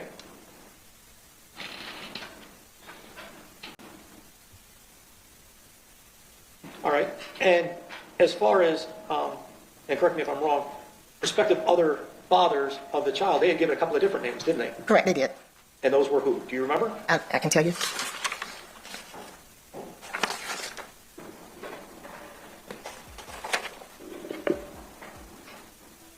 I was given a name by Miss Mobley, the complainant, I'm sorry, of a P. Gonzalez, then a boy named Brian, and then eventually they told me the father's name was Jose, Hispanic male. Okay. And what date was that, please? And that would have been, that's when I first made contact with her at the residence, and that would have been the 26th. Okay. And on the 26th, at no point in time did they ever mention Jonathan Quilles, correct? Not at the house. Okay. And when I say mention Jonathan Quilles, I mean as the father of the child, right? At that time, I was at the house, no. Okay. Now, in addition to that, you were advised that Brianna got pregnant. I'm sorry, not Brianna, that IS got pregnant over the summer, and that she was very close to Brianna and would tell things specifically to Brianna because they were very close, correct? It was Samaya that she was very close to, and that's who she would tell information to. Okay. You didn't learn that she was close to Brianna and that she would hang out with Brianna at school? Let me refer to my report back.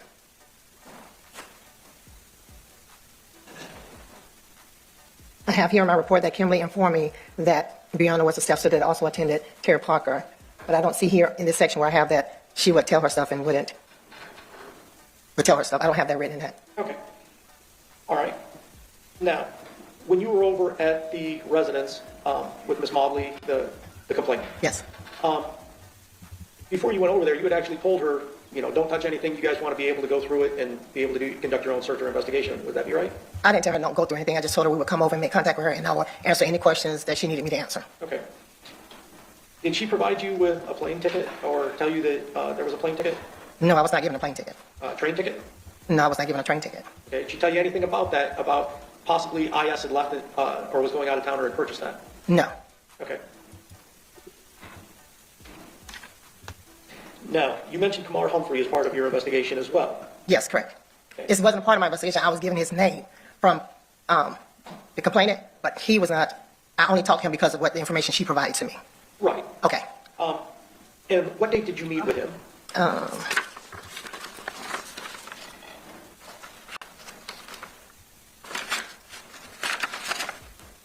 I think you're wrong. I gotta remove The that. 7th. December? January the 7th.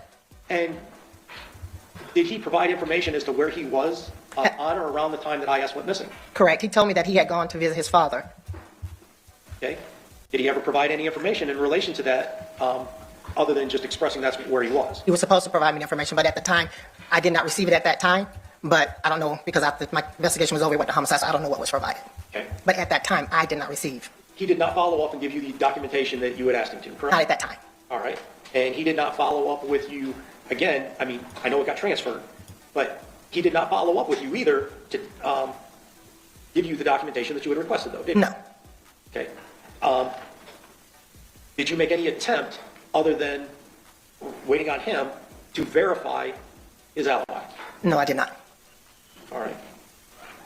Now, going up to right around the time that this got transferred to homicide, Correct. just before that, again, Miss Mobley was getting very upset because enough was not being done in her opinion, and she was expressing that to you guys, correct?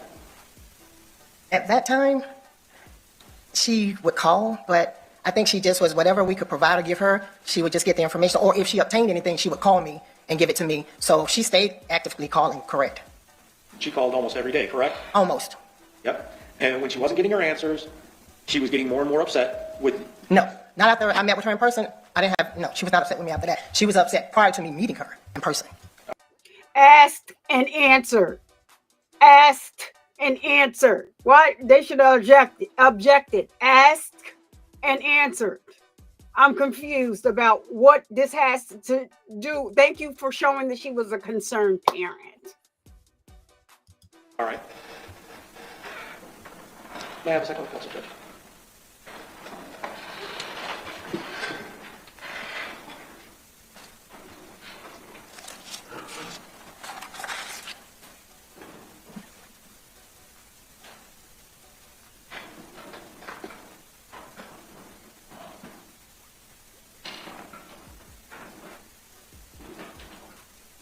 And just one last follow-up, ma'am.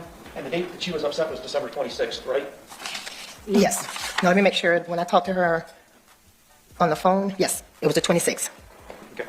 No further follow-up, Your Honor. Very brief, Your Honor.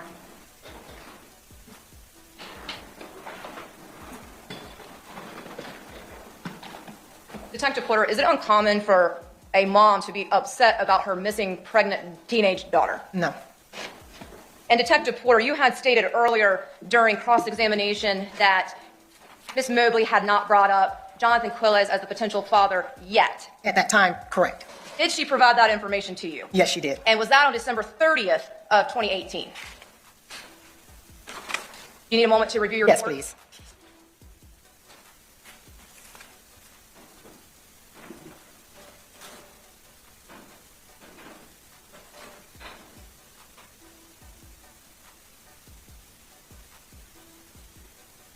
The correct date is the 28th. Yes, ma'am. And did she also talk to, if you look at page 7, did she also talk to you about it on the 30th of your report, ma'am? Correct. So, just to be clear, did she talk to you about the defendant, Jonathan Quill, being the potential father of her missing daughter's baby on more than one occasion? Correct. And the first date was actually December the 28th, 2018. Correct. And did she provide additional details to you on December 30th, 2019? Correct. And did she tell you that the speculation of the defendant potentially being the father as early as December 8th, 2018? I don't know specifically. Yes, I'm sorry. I have here in my report, Kimberly said there were speculations going on about Jonathan being the father of the victim's baby. And was that as early as December 8th, 2018? Yes, and that's up under my report written on December the 30th at 11:30. So you did provide, so Ms. Mobley did provide that information to you? Correct, but not at the time he dated. Right when she first talked to you, correct? Yes. But that information came? Yes, it did. And in fact, it only came a couple days later? Yes. All right. Nothing further, Your Honor. Detective, good to see you, ma'am. Good to see you too. Rest of your day. Thank you. Hey, are we able to call one more witness before break, or is it short? It's short, Your Honor. Billy Brown short? Yes. Okay, call your next witness. Yes, sir, Your Honor. The statement next called Detective Lane.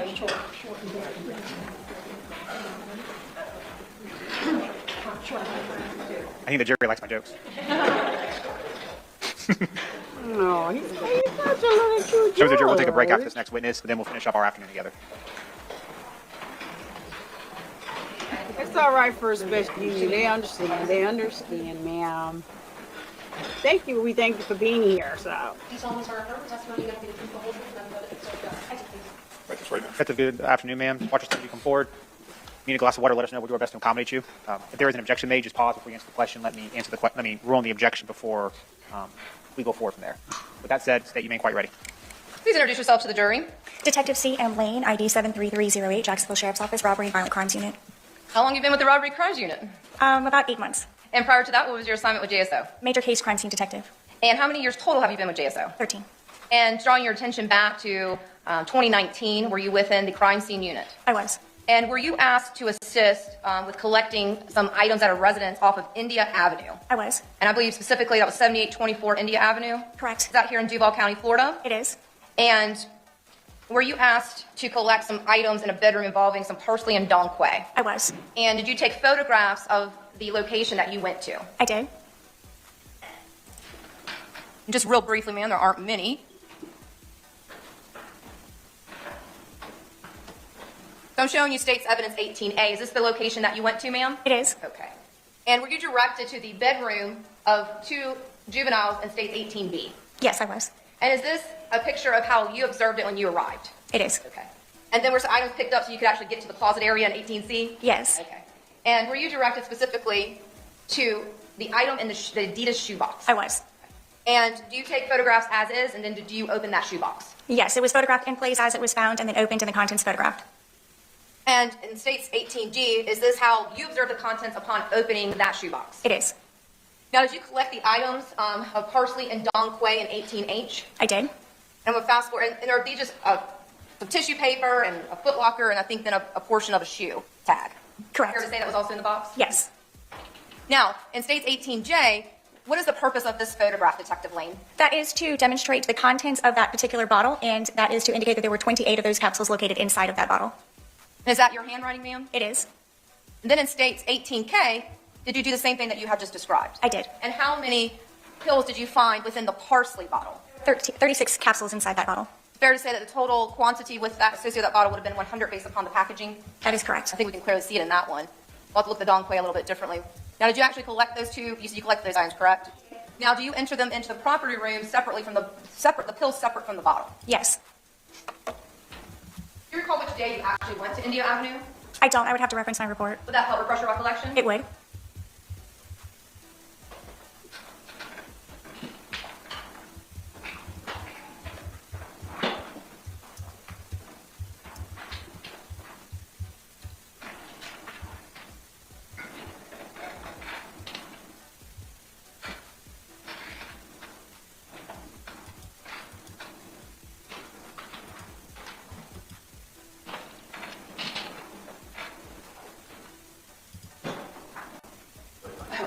They were here. Yeah, I appreciate it. Thanks.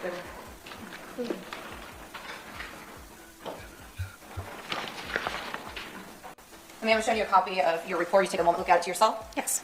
See if that helps refresh your recollection. It does. And for the previous question, it was on April 2nd of 2019. Thank you, ma'am. Now I'm showing some items that's already been marked into evidence.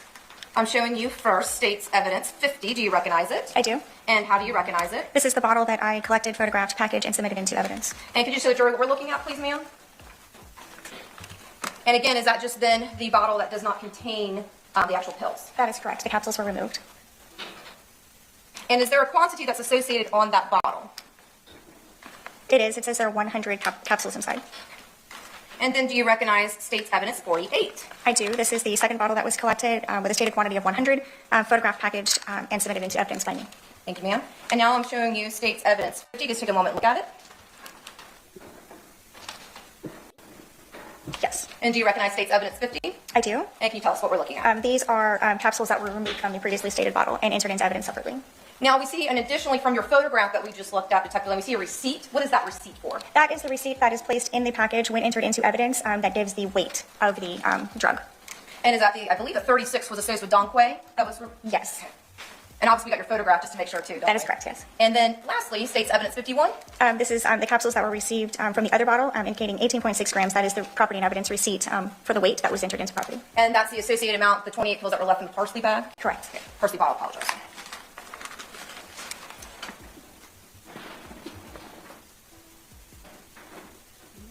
No further questions, Your Honor.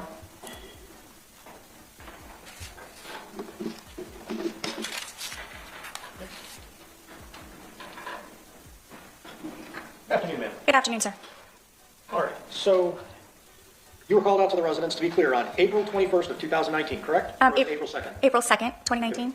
Okay, so you were called out to go out there. You go in. Initially, when you get there, there's a bunch of stuff pushed up next to the door of the closet. Is that correct? The room was found as it was photographed, and there were quite a bit of items on the floor, yes. So you had to move it in order to even open the door to get into the closet to photograph the box? That's fair. Okay. So the box is in the upper right-hand corner of the closet, correct? Yes. You photographed it before you even went into it. Do I have that right? Correct. After you got it, you pulled it down, opened it up, and you collected and tagged the items that were inside, correct? I did. Did you take fingerprints also? From which item? Either of the bottles? No, sir. DNA swabs? No, sir. Okay, all you did is photograph, for lack of better words, tag it, bag it, weigh it, and submit it, correct? That is correct. It was preserved for further processing. It was not my charge at that time to do any processing. Okay. And were you familiar with the type of case this was and why you were called out? I was given a brief description of the case. It was an ongoing investigation that I had not been previously involved with. Okay. So you didn't know that this case initially started a full almost 5 months before, going all the way back to December of 2018? I was aware that it was an ongoing investigation. Okay. All right. 1 second, please.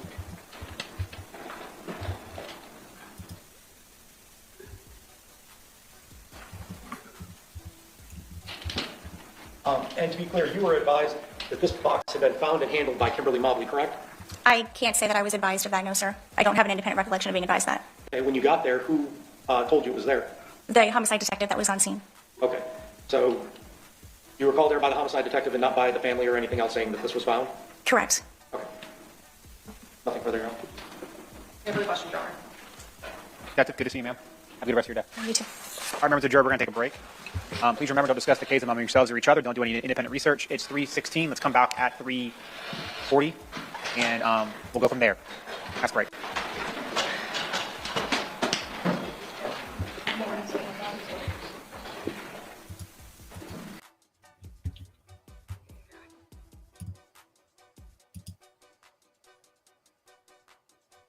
Hello, everyone. Welcome in.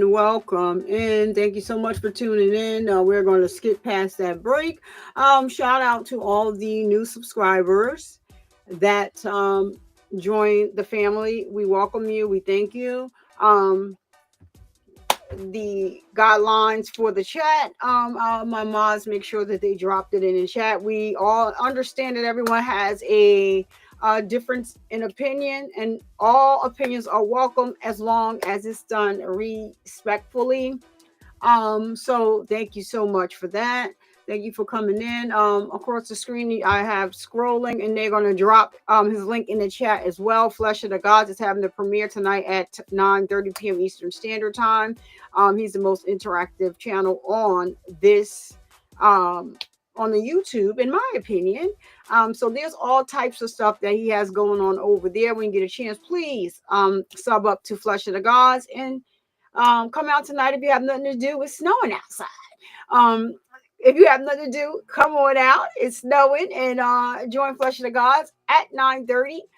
He's going to be dropping 9 o'clock. I keep saying 9:30. I got it right there in the band. At 9 p.m. Eastern Standard Time, he's going to be dropping the premiere over on his channel. You don't want to miss it. Let me play a soundbite over here. All right. Humans weren't meant to perceive things like this. When I'm over there, that's how I feel. So I decided to add that soundbite over here for Flesh of the Gods. He is family. No one. Thank you, thank you, thank you. The music is playing in the background, as you can hear. I love it. It's pretty dope.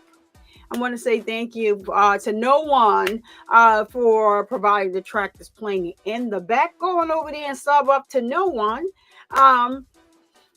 He can drop his own link in the chat. Yeah, he has some, great music over there that he does, beats or whatever it is that you want. Check him out over there, and he will, you can work that out with No One. Okay, but he does have some hot stuff going on over there. So welcome into everyone that just joined. Juror 13, welcome, and thank you for joining us. I did also see Unknown Happy. Thank you so much for joining the family. And that's just subscribing for the free 99. You know what I'm saying? So just make sure you hit that like button as well. Turn on your notification bell so you'll know when I'm going live or when I drop a video. And I promise I'm going to edit this video. I got something, video interrogation coming out for my members only.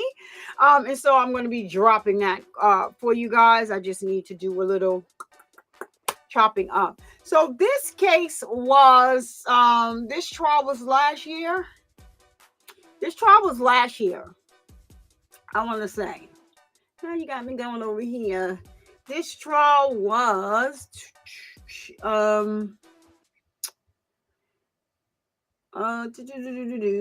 was last year. I'm almost maybe now the year before, because we were in 2020. This trial, I believe, was in 2023.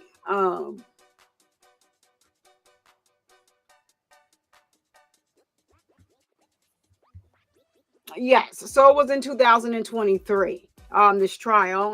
The reason why we're looking at this trial is because it is so similar to the Naziah Harris trial.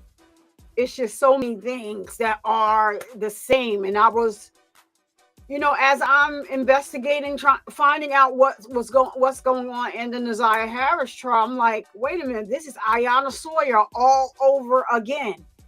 The only difference is Shannon was not married to Jarvis. He was all over the place, fiance. And that's why, if you look on some channels, like you'll see them, the subscribers, they have some of the baby mothers mixed up. Shannon is the aunt where Naziah lived.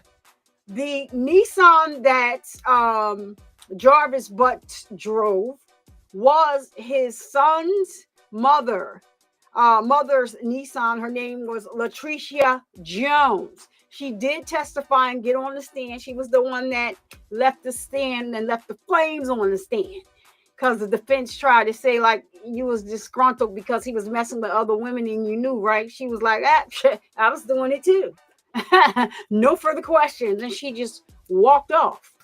So and there's so many people they're confusing her with Shannon, just like I was confusing the fiance with Shannon at first, because I would think like Shannon is the fiance, right? You know, spit out all these children from his fiance, didn't have any children for him. So I just wanted to make that clarification, that the Nissan, the baby mother with the Nissan, the child's mother with the Nissan, I don't like the baby mama. But yeah, when I'm joking, trying to make light of a heavy situation, yeah, I might say it. So the child's mother with the Nissan is different from Shannon Harris. That's Latricia Jones. She had this baby that's 2 years old.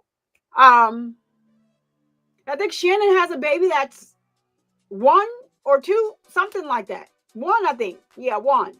Because we was trying to say, wait a minute, if she has a baby that's 1,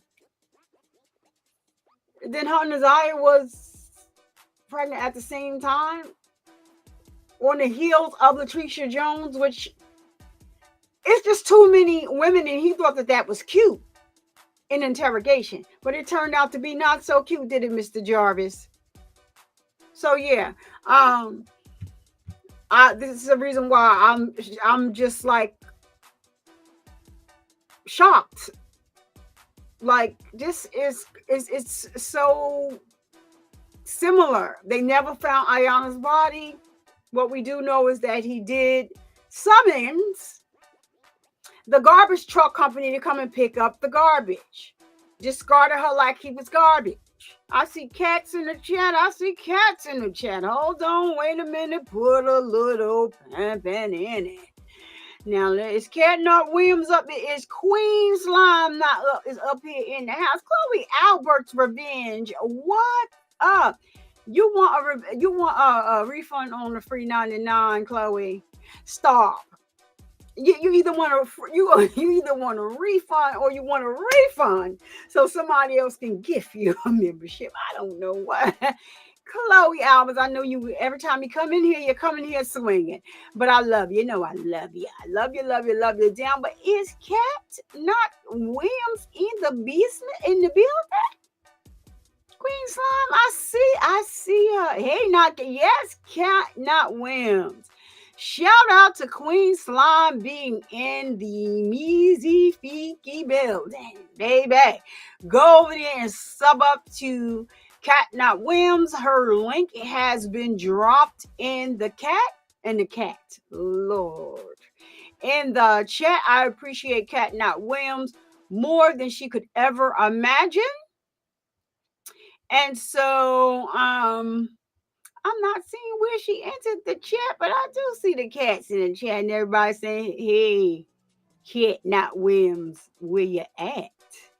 All right, so it was a Cat Not Williams raid. This is why we love Cat Not Williams. She done raided the place and we love it. Nobody's getting locked up. This is slime, because we have slime all the time. And that's Queen Slime that just came over here and raided the chat. What's up, Cat Not Williams? Love you down, girl. Thank you for sending everyone over here. Obsidian XDO, I ain't seen you in a month. Hey, girl, how you doing? Yes, the similarities are crazy. So, yes. We're going over this because, like, we did the Naziah Harris, the preliminary case and everything afterwards and anything that I find out in between. But then I'm just, like, looking at the preliminary and, like, this is freaking Iyana Sawyer all over again, with the exception that Iyana Sawyer's family was on it. They was on it. We saw the sisters testify.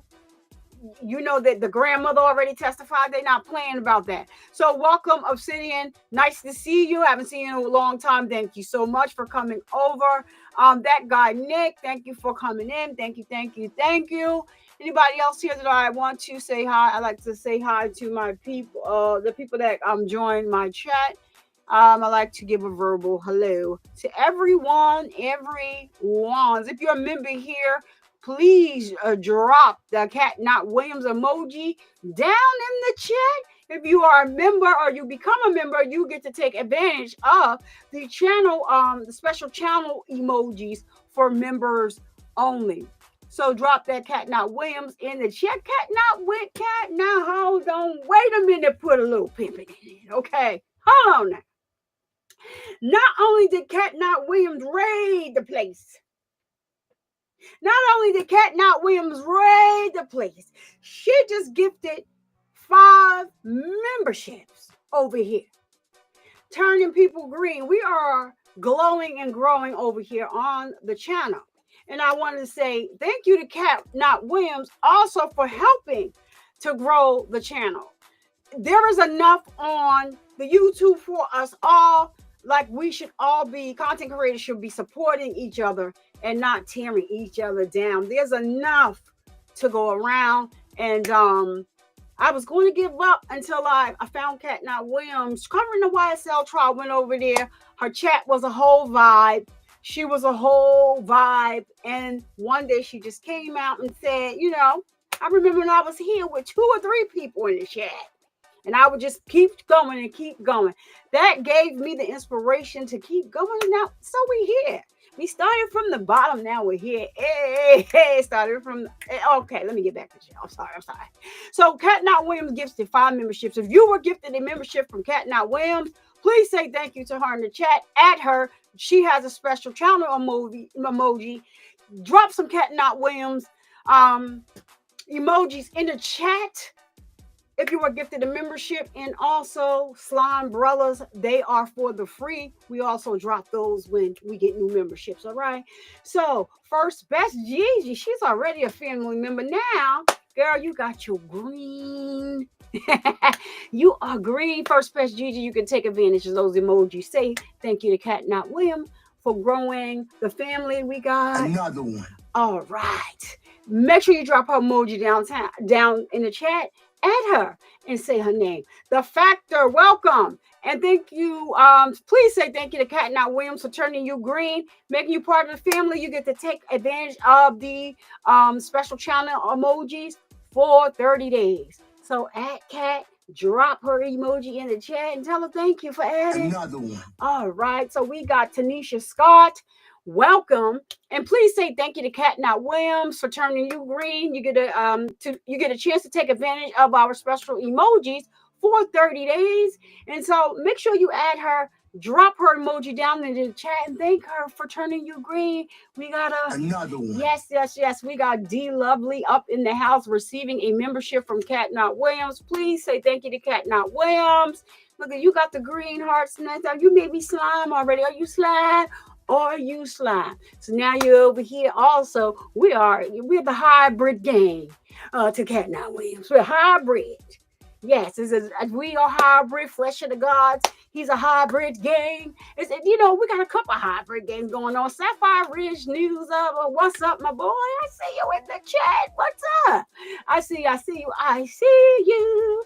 All right, so D Lovely, make sure you thank Cat and drop her channel emoji down in the chat.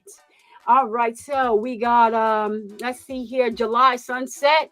Cat Not Williams turned you green as well. Oh, I forgot to give D Lovely another one. All right, so there go Cat Not Williams turned you green. Please take advantage of the special channel membership emojis by dropping Cat Not Williams emoji down in the chat and add her and thank her by name. She just added another one. Thank you for growing the family, Cat Not Williams. We appreciate you over here. So that guy Nick 36, I see you. Thank you. Chloe Alberts, I'm not doing like what's going on, Chloe? Like what's going on, Chloe? Like what you want a non-verbal agree hello? Now, when somebody give you a non-verbal hello, Chloe, you're gonna be be sending a super chat. You're ignoring my comments. How we want it? So we gotta work something out. All right, whatever you talking about, just hit me on the inbox. I don't know what you talk. Go to my private inbox and send over on IG. I don't know, or email me, Chloe. I don't know what you talking about. I don't know. But anyway, love you, girl. I love the way you come in here, kicking the door, waving the 4-4 with that mouth all the time. Yeah, she is. She's unique. That's Chloe Albert's revenge. We love her over here. Sapphire Rich News. I say hello to you. Nessa C. Y'all go over there to the Instagram and sub up to my girl Nessa over there on the Instagram. Yeah, she's I like the way Nessa shares everybody's, stuff. She's, if she supports you on Instagram, as soon as you post something, she's on it. So yeah, I got to get her link and make sure we start dropping her link for IG over here. Thank you so much for all you do, Nessa, on IG. For your girl Survivor Speak. She's so supportive. Love her. You want to trade your memberships for one of Kat's? So you can't sigh over here. That is on Flesh of the Gods channel. I don't have Kat over here sighing and stuff. She don't sigh. She just got an emoji. Come on now. Now, why you gonna play me like that? Chloe Albert's revenge. It be your own slime family that be over here acting up. Yes. So true, Juror 13. And I'm very humbled. We are on the road to 4K. And wow, is all I can say. And so let me see who else came in the building. If I miss your name, charge it to my head, not my heart. I like to give a verbal hello to everyone when they enter the chat. And then Dietrich Blackwell, hello, I didn't see you, but I see you now. I caught you. Thank you so much for joining in.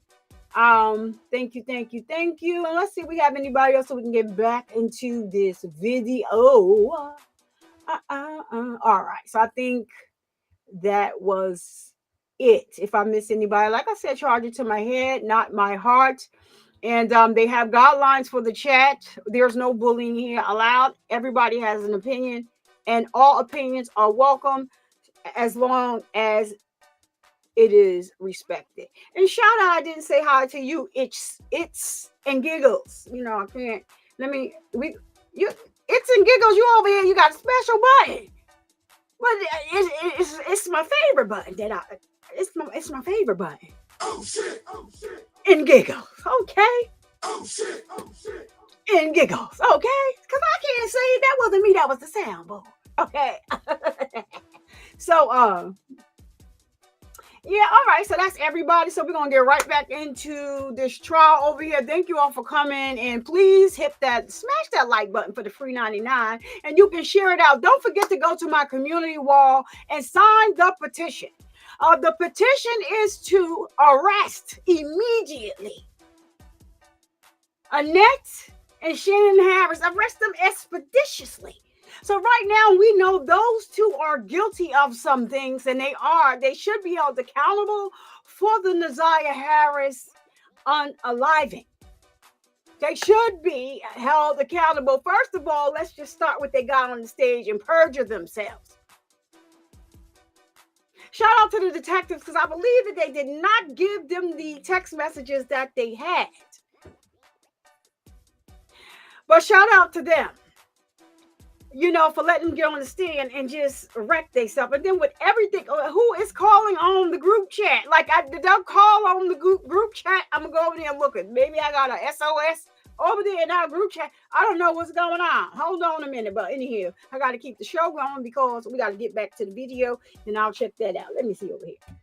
Hold on. Who is that over here on the group chat? Keep calling.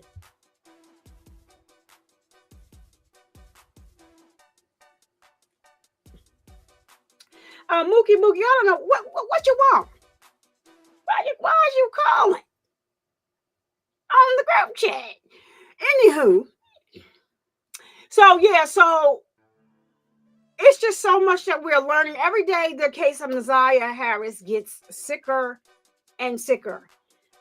Unlike this case with Iyana Sawyer, we know that there was one person involved. He's serving life without the possibility of parole, but we don't even have to say that part, because if you are given a sentence of life in Florida, you don't have the possibility of parole. Life is life. So in this case, we know so far that there is Jarvis, we know that there is Annette, and we know that there is Shannon. So I think that, you know, they should lock them up, go to jail, do not press go, and do not collect $200. You are just as guilty as that man. And for the grandmother to act like she had cataracts and I can't see him. I can't see Jarvis. Where's Jar? Yo, oh my gosh. Oh yeah, I got my glass. Let me stand up and look again. Oh, there he is in the green. You knew that he was the only one sitting at that daggone defense table in the green. Bitch. All right, y'all. So sometime every now and then, survivor speech goes out on a rant, and I got to bring my real myself back in. But it infuriates me that you sitting around acting like you don't know ish. And for you to tell that girl's biological father, regardless of whether he signed over his rights or not, before he passed away, I will not say anything about her biological father. One thing that you failed to do, because you shouldn't have, but I'm not going to say anything else bad about it. Him and his wife did come out. That was the reason why he signed over the rights. He didn't want the wife to know. But all the while in the background, he was over there bringing clothes and food and stuff to his daughter, according to him, to the interview that he did prior to passing away. He thought that Annette was a wholesome woman. He said the house was clean. He thought she was respectable. I guess he didn't watch the morning prayers when she was cussing. Got the kids over in the prayer circle and you're cussing in the prayer circle, Lord. You know, I know we got a lot of cussing Christians, and I ain't judging because I'm one of them, but I don't cuss in between the prayer. Now, he said, come as you are and let me know what you want. But he didn't say do all the cussing. So, yeah, so I'm just not understanding what you're teaching his children. And then also her first child, she had at 11 or 12. So somebody may need to break the cycle, because this is learned behavior and it has to stop at some point. All right. All right. And once again, shout out to No One for giving me the track to play in the background of my bit. Hey, y'all go sew up to No One. Hey. Yeah, so anyhow, let's get back to this. We're gonna jump right back into this trial. It is something crazy with the judge. He's on my favorite list, judge list, because Glanville is taking up the whole I don't F with you judge list. But shout out to Jack. Shout out to Jack, the his support dog. Shout out to Jack, Jack, we know if you need rescuing, bark about 2 or 3 times real loud, run, because he's loony. He's loony too. We need to get him a pit bull. All right, so we're gonna get right back into this video here, and thank you all for coming and being here and bobbing out with Survivor Speak. So here we go. All right, we got to switch us first. Okay, thank you so much. All right, and so back to the video. So if that's the case, you got to be prepared to shorten your testimony, because I'm not going to do that to the jury. You said 3:40 for when we start? Yeah. So if we have her on by 4, we believe we can be finished close to 5 o'clock hour. Well, they said in excess of an hour. See, this is a judge. It's Friday. It's been a long week for those people. Right. We get it. Yeah, I know it's been a long week for everybody. I understand We're that as not well. going to do that to the jury. My job is to think of them. Yes, sir. I just don't want to keep them. And it's a Friday rush hour. It's at some point You don't want to keep them there for years. You guys know that as You well don't as want to keep anybody. the jury here for years. But I understand the position you're in, given the type of witness she is. I comprehend that. Well, maybe So we may be getting a sister. That may be a pretty wide scenario. Maybe we'll have a new nickname after today. But that may be a pretty good idea. 5 minutes here or there is going to save you some time. So we'll be in recess. You guys at 3:40. Okay, I thought that Judge CLM that you had done came back on. I think the sister is coming up. They're referring to her as SS. While I am skipping over this break, I need you guys to, in the channel, kind of be respectful. I know that it's not, some of the things that she's going to say is not favorable to what's going on, but you also have to realize and know that she was a child that was groomed also, plus the sister relationship. So give her a little grace. Let's in the comments, let's just make sure that we're not, because she's around, she's a grown adult now, and you never know when she's stopping by anybody's page to take a look at whatever we are putting out there. So we want to show the young lady some support and know that she was a victim as well, groomed by a grown hold on y'all, a grown ninja. And I hope we getting her testimony, because I'm just going on about her, but that's what it sounds like. It sounds like her. And I want to give a to the defense attorney because she didn't have to go as hard as she went. I understand you got to do your job, and the piece of trash deserves to be defended, but you didn't have to go as far as you went. I think she went too freaking far, and she should have cut her goddamn questions, and she should have just. That wasn't me. That was the soundboard. She pissed me off.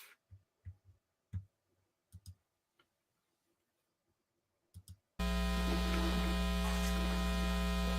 thought he was on the bench. Come on, Judge Ziyah. Oh, yeah, there he is. Did you fly and slide? And why is this thing playing so? The jury returns to the court. I don't like that noise in the background. Hold on a minute. Let me see if I could. Now this is unsettling. Members of the jury, welcome back. You guys may have a seat, of course. We're going to continue with our trial. State, you may call your next witness. Thank you, sir. Detective Gary Savage. Oh, so this is the detective. God dog it, I thought it was the sister. So this is the detective too. I done gave my disclaimer about the sister, but you keep that in mind. Oh, we get into the sister today.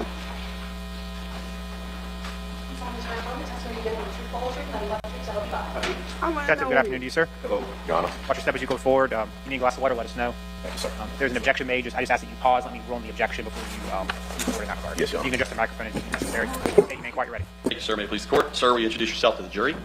Detective Gary J. Savage, Where are you employed? Jacksonville Sheriff's Office Crime Scene Unit. Can you tell our jury how long you have been with the Jacksonville Sheriff's Office? Since June 2006. And can you tell us how long you've been in the crime scene unit?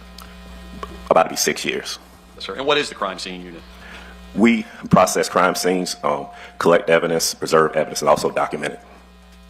And with respect to your duties, did that just encompass all of your duties as a crime scene detective? Yes. You usually do that at the direction of either a homicide team or some other detective? Usually if it's one of those units involved. Yes, sir. Directing your attention to April 11, 2019. In this case, were you detected by lead detective Billy Abbott in the case of the state of Florida versus Jonathan Quiles to complete one task in this case? Yes. Did you go to the Jacksonville Sheriff's Office property room to retrieve a couple of items to take DNA swabs? Yes, I did. Were those two items bottles? Yes. Did you respond to the Sheriff's Office property room on April 11, 2019 and retain those two bottles? After I got done processing them, I placed them back into evidence. All right. Did you do everything on that same date? Yes, I did. Where is the JSO property room? 829 Haynes Street. Is that over by the football stadium? It's in the area. Now, when you check these two items out of the property room, how do you do that? Go in and sign them out by using my credentials. And can you do the swabbing of those two bottles there at the property room? Yes, they have a room for that. Can you give our jury an idea of what a touch DNA swab actually is, please? Touch DNA swab consists of the hydrating of a sterile cotton swab with distilled water.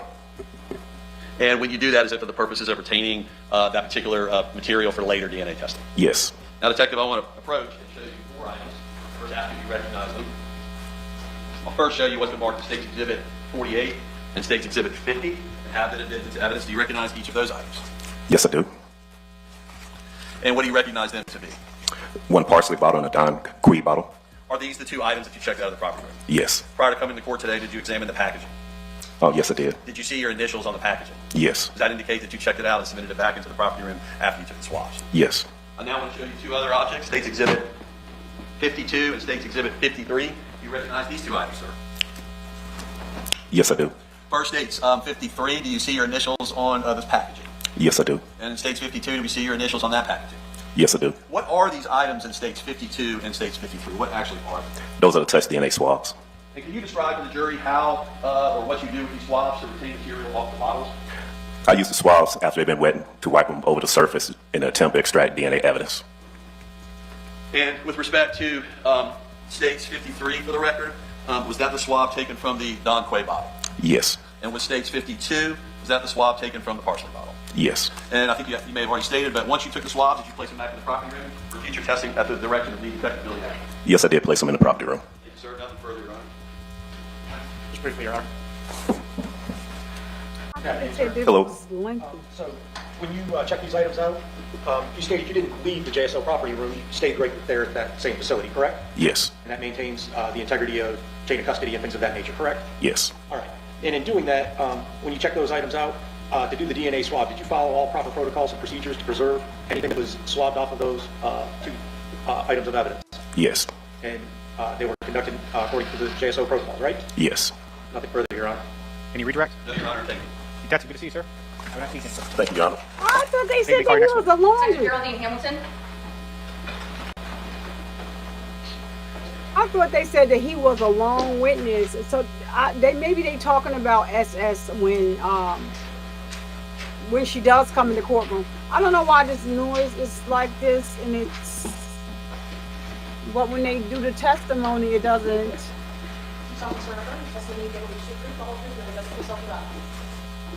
Ma'am, good afternoon to you. Just watch your step as you come forward.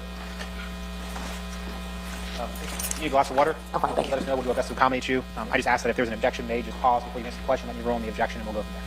That's that state. You may inquire. You ready? Thank you, Your Honor. Good afternoon. Good afternoon. Please introduce yourself to the jury. I'm Detective Ziyah Hamilton, And Detective Hamlin, who's your employer? Jacksonville Sheriff's Office, How long? for over 22 years. What is your current assignment? Crime scene detective How long have you been a crime scene detective? for over 8 years. And were you a crime scene detective back on January 10th, 2019? Yes. And were you on duty that day? Yes. And were you asked to assess in case number 2018-866-278, that's the JSO number? Yes. And were you asked to be dispatched to 9152 North Main Street? Yes. And when you arrived, did you meet with someone from the homicide office? Originally, I contacted via radio because they was not there. And were you actually then asked to go somewhere else first and then come back to that location? Yes. And the first location that we just discussed, is that Ace Pickup Park? You pull it? Yes. Yes, ma'am. However, were you asked to then go to 528 Trout River Road here in Jacksonville, Florida? Yes. And is that in Duval County? Yes. And what type of location is at that Trout River Road? A single-story residence. And was there a certain purpose for you to go to that residence? Yes, the homicide detective advised me that they had a search warrant, and they wanted me to take overall photographs and collect a firearm.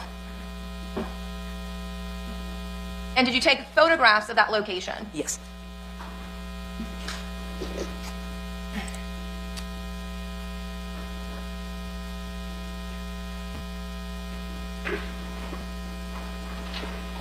Mookie.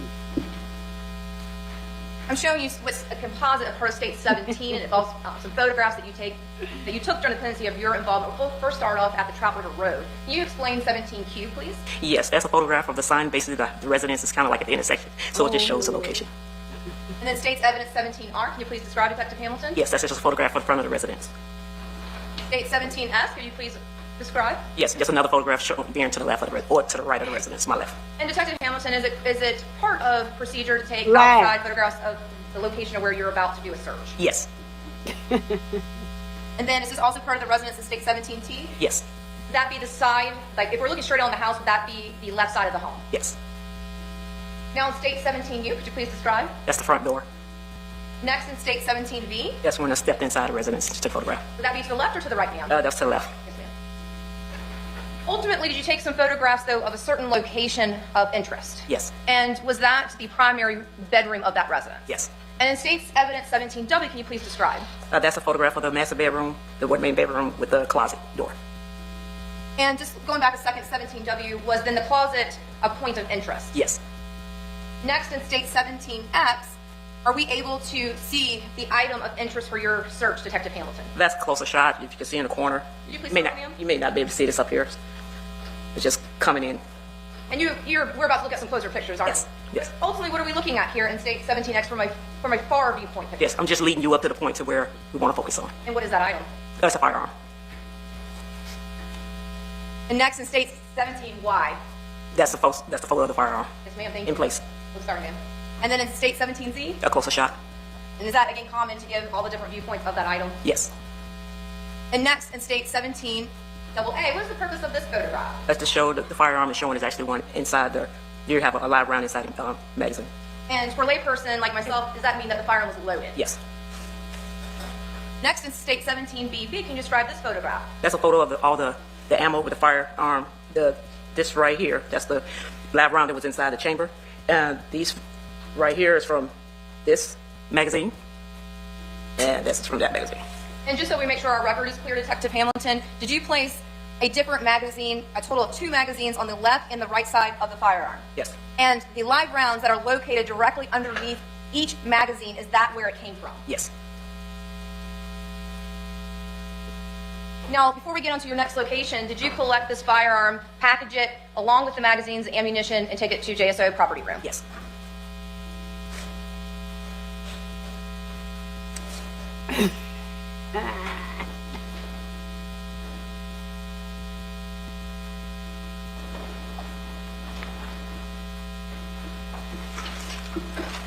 Ma'am, I'm showing you State's Evidence 37. Do you recognize it? Yes. And how do you recognize it? This is a firearm. It has my initials on the box where I collected it, and it's got the report number and everything on it. I didn't hear you, ma'am. Can you speak up? Oh, I'm sorry. It has a Okay. report number and everything that's on there indicating from that case. And that would be your markings with the black Sharpie? Yes. And what type of firearm is State's Evidence 37? It's a Ruger. And what caliber? Can you take a moment and look at Yes. it? Yes. It's a 9mm. So would that be a 9mm Ruger handgun? Would it be, ma'am? Yes. Okay. And then, ma'am, I'm showing you what's been marked previously State's Evidence 38. You can take a moment and look at it. Yes, those are the lab rounds that I collected from the scene. And again, I think it's kind of obvious, but just to make sure for record purposes, is it obviously safety and protocol to separate ammunition from a firearm? Yes. And that way we have two packages? Yes.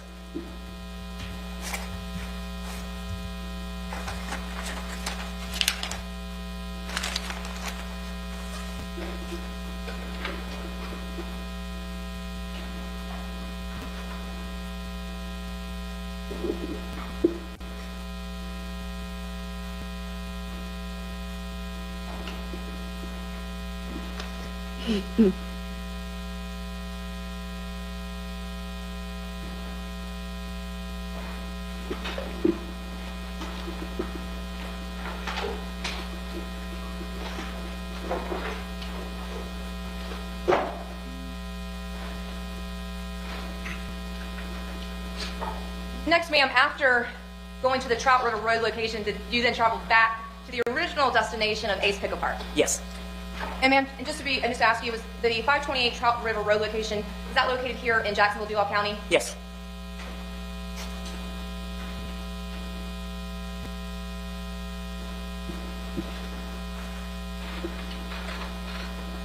Now, ma'am, were you asked to search a vehicle at the Ace Pickle Park Pullet location? Yes. And was that a blue GMC Envoy? Yes, it was. And in relation to the location of that vehicle in State 17A, first, can you see the vehicle that you searched? Yes. Do you recall approximately where that vehicle was located at Ace Pickle Park Pullet? In the mud. If I were to show you a aerial view of Ace Pickle Park, would you be able to generally locate where you had searched that vehicle? Not definitive. No. Okay. Do you recall that it was towards the back end where I think we see some trees, though? Yes. Yes, ma'am. Next, I'm showing you State 17C. Is that the same GMC Envoy? Yes. And are you taking photographs as is of how you first observed it? Yes. Did you ask, though, for that vehicle to be moved for processing? Yes. And again, just taking overview photographs of 17D, 17E, 17F, 17G. Now in 17H, did you take a photograph of when it was being moved for you? Yes. You know now what? In 17I, is this now the location that you were about to I don't know. Yes. Now, did you have some boosted assistance from the the homicide sound. detectives as well? I did. It's just not State working. 17J. Okay. 17K. Are these just Chloe, interior don't view come shots over of here and 17L do of it, right? the Envoy? Yes. I can't. Hold And on. again, is this just an interior view shot of the driver's side door front of 17M? Yes. Now, I draw your attention to the rear driver's Oh, you know side what? I area think I may- interior of the Envoy in 17N. Were there two particular locations that were of No, interest it's to you? on. Yes. And can we see both of those areas in 17N? Yes. Would you mind circling the two areas since we're at a medium viewpoint of those items? That might be better, but First let me know circle, if y'all would that can be on still. the floor of the vehicle? Cats. And as the second item appears to be some type of towel. Yes. We'll get closer here now. So in State 17O, is that the spot that you? I don't observed know before? why Yes. Now, did it you do any wasn't type of doing testing that of before. area? Yes, I checked it to see was it positive for our blood. And what was the results? Negative. And next, in regards to that towel, in State 17P, what did you do regarding the testing of that item? I tested the towel as well. It had Not negative working, results. and the And were booster those the is only, not. ultimately, the only two items that appear to have any potential type of evidence? Yes. I wanted to be able to hear, but I don't know why it just popped No further on all questions, of Your a Honor. sudden.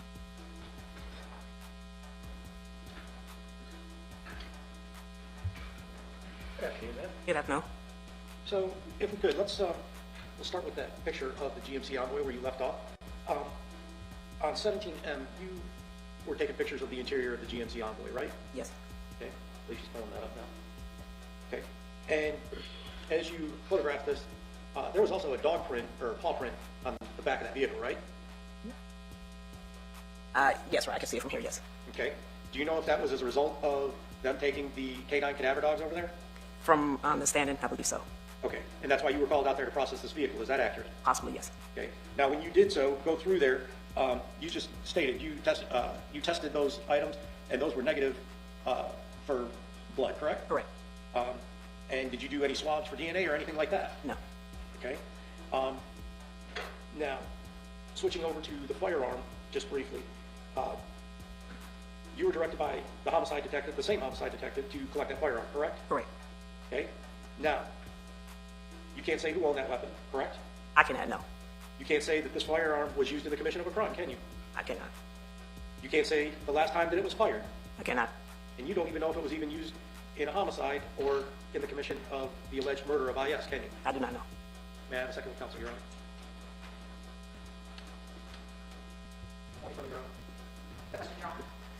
That's good to see you, ma'am. Have a good rest of your day. Thank you. Hey, you can call our next witness.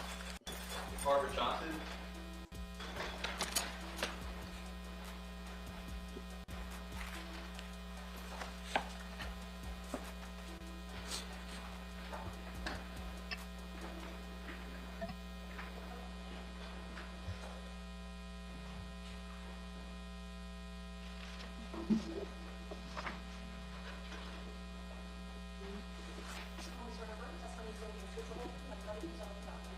Ma'am, good afternoon to you. I'm sure this is not what you thought you'd be doing today. If you need a glass of water, let us know, but watch your step. You're fine, come on in. Okay. You can manipulate the microphone as you guys deem necessary. Okay. If there's an objection made, just pause before you answer the question, let me roll on the objection, and then you can go from there. Okay. All right. That said, This Mr. Security, you may be is quite ready. getting Thank you, Your on Honor. my Ma'am, will you state your name? Barbara Johnson, Where do you live, ma'am? Jacksonville. Was there a period of time where you owned a business here in Jacksonville, Florida called the Gun Gallery? Yes. What type of business is that? It is a gun store, and we have 2 indoor ranges And where is that located specifically? at 10268 Beach Boulevard. Out here in Jacksonville, Duval Yes. County, Florida. Yes. All right. And were you in a partnership or in an ownership group with anyone else? My husband, yes. All right. How long did you and your husband own this business? We actually owned it 30 years. All right. And what was the last year of your ownership of it?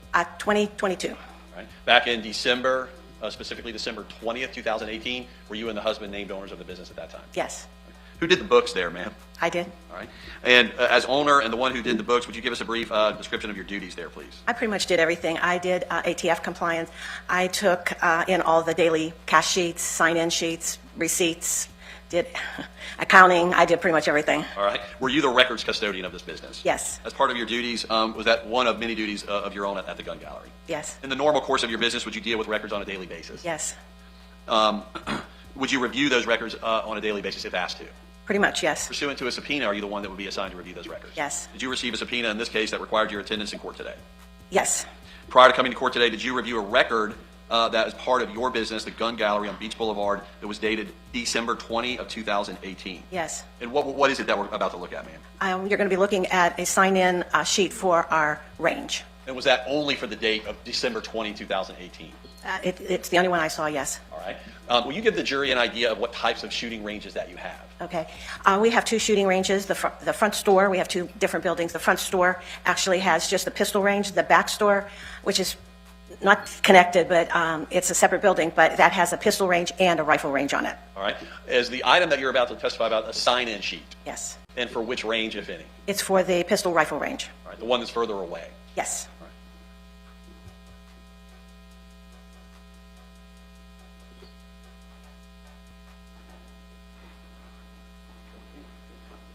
Ma'am, I now show you what's been entered into evidence in Martin State's Exhibit number 39. Do you recognize this, ma'am?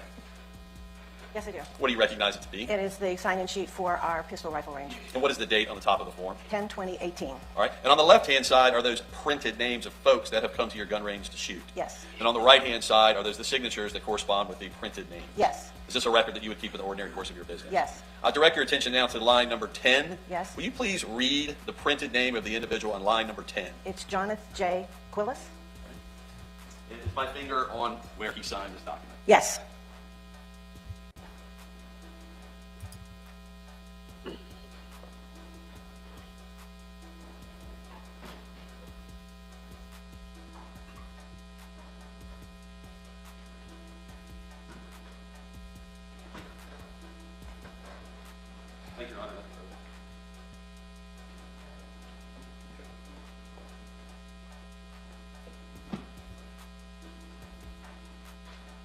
afternoon, ma'am. Good afternoon. Just a couple of quick questions. Sure. Mr. Skinner showed you the sheet. It's a sign-in sheet and a signature, correct? Yes. Can you say that Jonathan Jake Willis is the one that signed this for sure? No. Okay. Do you know if Jonathan Jake Willis was the one at your gun range using the gun? No. You're limited by the fact of just whatever's on the sheet, right? That's correct. Nothing further, Your Honor. Very briefly, Your Honor. Ma'am, I think you mentioned 10/20 of 18. Was this December 20 of 18? It was 12/20/18. You saw it at the top? Yes. At December 20. Yes, it's December. Nothing further, Your Honor. Ms. Johnson, good to see you, ma'am. Thank you. Okay. Hey, you want to call your next witness? Yes, Your Honor. Statement next call SS. Oh, here she comes, y'all. All right. Here she comes, y'all. So this is the sister. That's the judge. Could you turn down your white noise or something? You got some white noise in the background. It's irritating. It's hurting. It's bothering me and the people in the chat. So here is SS. This is her sister. They're not going to show her. She's an adult now. I think she's 18 or 19 at the time this trial took place. She's either 18, something. She's going to tell you her age. But be respectful in the chat when it comes to her. Like I said, she was groomed. She was essayed by this man also one time, but her and her sister got into it because, her sister thought, that's my man. Why would you do that? But that was him because he's a grown man. He knew what he was doing. So let's show her a little grace in the comments. Like I said, we never know who watches the video. She was groomed. He took advantage of these girls. And I don't know. That's all I have to say. But Jazzy T, you've been waiting for it? Here you go. All right, y'all. Let's go. Back to the video.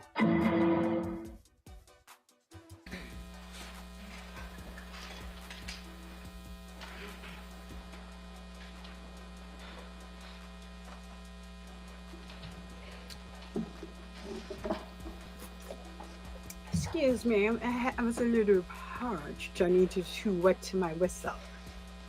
I'm human.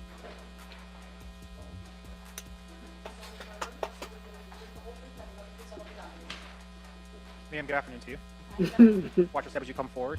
If you need a glass of water or something, let us know. Mr. Gray over here will certainly do his best to accommodate you. Free for everybody. Drop the flesh of the gods emoji in the chat. Free flash, free flash. To help your projected voice. Okay. Ms. French, you may inquire. Good afternoon. Good afternoon. Please introduce yourself to the jury. My name is Naziah Sawyer. And what is your date of birth? September 25th, 2003. And how old are you today? I'm 19. And where do you generally live? Okay, she is sure. And how long have you lived here in Jacksonville? For 19 years. Is that your whole life? Yeah.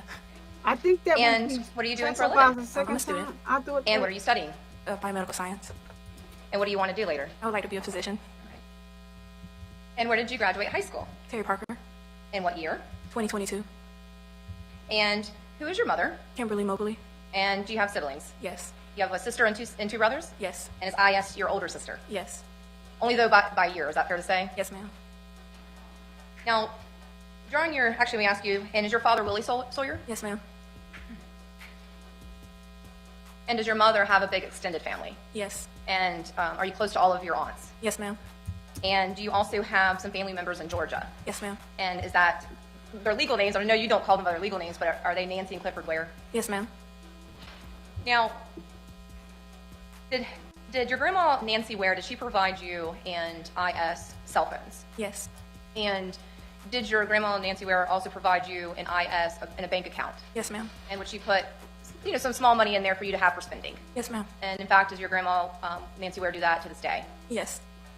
And were there occasions where you would visit with your grandparents in Georgia? Yes. And would that be during the summer when you were not in school? Yes, ma'am. Now, back when IS and you, I would say around the 2017, 2018 time frame, did the two of you tend to be at the same place? Yes, ma'am. How would you have considered your relationship with IS during those 2 years? Very close. In fact, even younger, were the two of you always close? Yes, ma'am. However, were you also typical close siblings? Yes. Meaning you would do normal bickering of sister stuff? Yes, ma'am.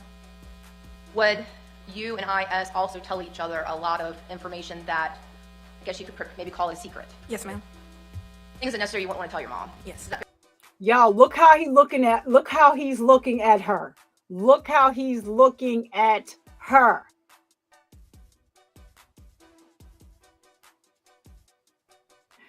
Sir, you know what? I didn't realize this when the trial was going on. Are you trying to, because it's intimidating to be testifying in front of him. But she's very well spoken, very well mannered.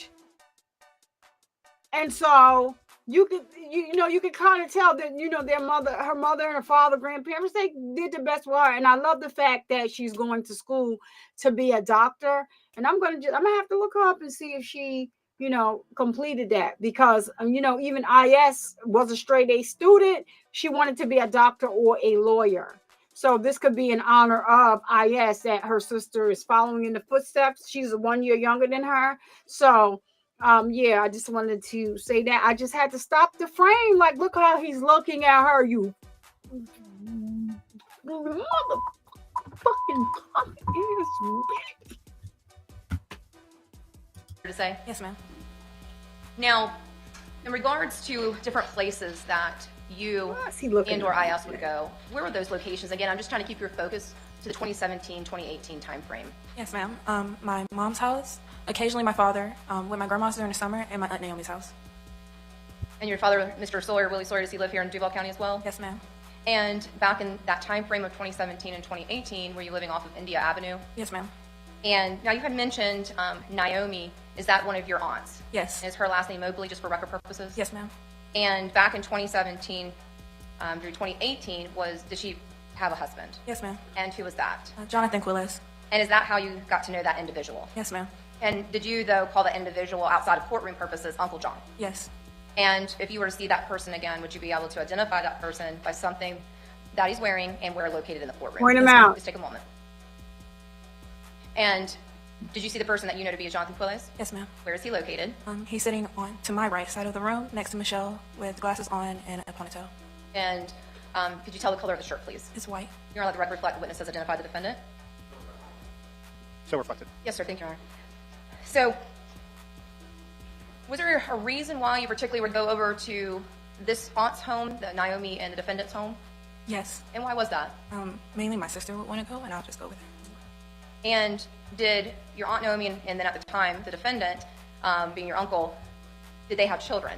Yes. How many at that time? 1. And was that a little girl? Yes. And are her initials NQ? Yes, ma'am. And when I say little, because how old is she today? She is 8. So between 5 and 6 years ago, she would have been between the ages of approximately 2 and 3? Yes. Now, did your Aunt Naomi Mobley, did she work? Yes. And would she be gone from the home with a full-time job? Yes, ma'am. And then who would be at the home?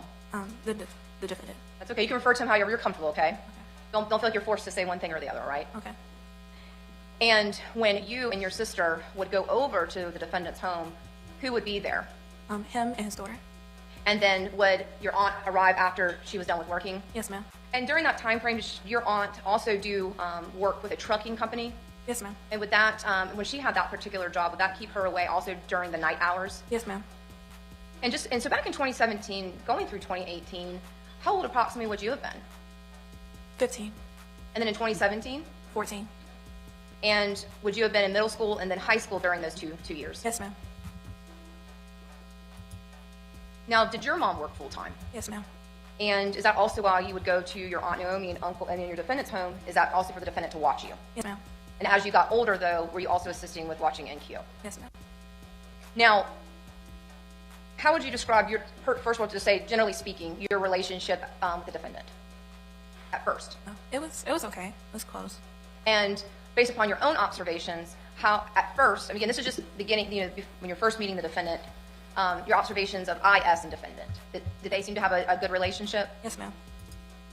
Now, at some point, did you learn that the relationship between IS and the defendant was not an appropriate one? Yes, ma'am. And would IS confide things into you? Yes, ma'am. In fact, did you observe things inappropriate between IS and the defendant? Yes, ma'am. And were those observations made at the defendant's home? Yes, ma'am. Now let's talk about first, were there two different homes that the defendant and your aunt had during the 2017 to 2018 time frame? Yes. Let's talk about the first one. Was that located at 1503 16th Street? Yes. Let me show you a couple of photographs here. And it's 1503 East 16th Street here in Duval County? Yes, ma'am. And we're looking at States 19A. Do you recognize it? Yes. And the home that we got to the right, is that the home we're talking about? Yes, ma'am. Now, majority of the time that you would go see the defendant, is this where they were living? Yes, ma'am. In fact, during at some point in 2018, is that when they moved to the next location off of Trout River Road? Correct. Next in States Evidence 19B, again, is this the 1503 residence? Yes, ma'am. And is this another viewpoint then of the residence in States 19D? Yes, ma'am. Now, was this home commonly referred to as the Yellow House? Yes. Now, in States Evidence 19F, is this one of the entry points to the home? Yes, ma'am. And then in States 19H, is this another entry point inside of the home? Yes, ma'am. Now, just to go back, at the time that the defendant and your aunt lived here, if we were to go into that first door, what would we see? Gym equipment, like there was bongos in there, and there was gym equipment and bongos in there, and other like miscellaneous items. So gym equipment, bongos, and some miscellaneous items. Is that what you were just saying, ma'am? Yes, ma'am. And was there also an opening to go into another portion of the home? Yes, ma'am. I went into the living room. And at the time that the defendant and your aunt lived there, can you tell us the layout of that living room? Yes. The couch would be facing the opening of the dining room, and depending on what time, it was on another couch on the wall going to the hallway or by the door to that room. Was there also then a dining room, a kitchen, and at the time one bedroom and one bath? Yes, ma'am. And is that entry point that you stated at the time, though, when your family lived there, it was a gym? Yes. So fast forward here a second. So here in States 19L, would this have been the area of the living room? Yes. However, when your family lived there was two couches? Yes. Now, in looking at this picture, where would the couches have been located? And you can actually draw if you take your because I know there was two different arrangements. Is that fair to say? Yes, ma'am. Can you tell us what the first arrangement? The first one was there was a couch here and then one right here. And then at some point, were the couches also rearranged? Yes, ma'am. And here. And when you make sure I get this clear on the record, so there was a couch that was in the middle of the room, and then there was a couch against the wall to the right. Is that what you just drew, ma'am? Yes, ma'am. Now, in the second layout of the couches, where would they have been? There was a wall on that side. There was one there and still one here. So is it fair to say that the couch in the middle stayed as is, and there was a couch moved to the left side of the room? Yes, ma'am. And I know it's a little bit blurry, but if we were to keep going to, let me go back a second. If we were to keep going to the left behind this couch, would we have arrived at these three doors? Yes, ma'am. And the door right here, I've drawn which would be the one that's actually facing us, would that have been the bathroom? Yes, ma'am. And then again, at the time that your aunt and the defendant lived there, would there have been one bedroom in this location between those doors? Yes, ma'am. Now, when you would go over there, where would you sleep? In the living room. Where would IS sleep? Sometimes in the living room. And you said sometimes, so where else? In the bedroom. Now, when she would sleep in the bedroom, who was home? The defendant. So IS would sleep in the bedroom with the defendant? Correct. Now, let me go ahead and just ask you this, SS, and let's get it out of the way. Yes. Was a code name used for the defendant? Yes, ma'am. What was that code name? Jose.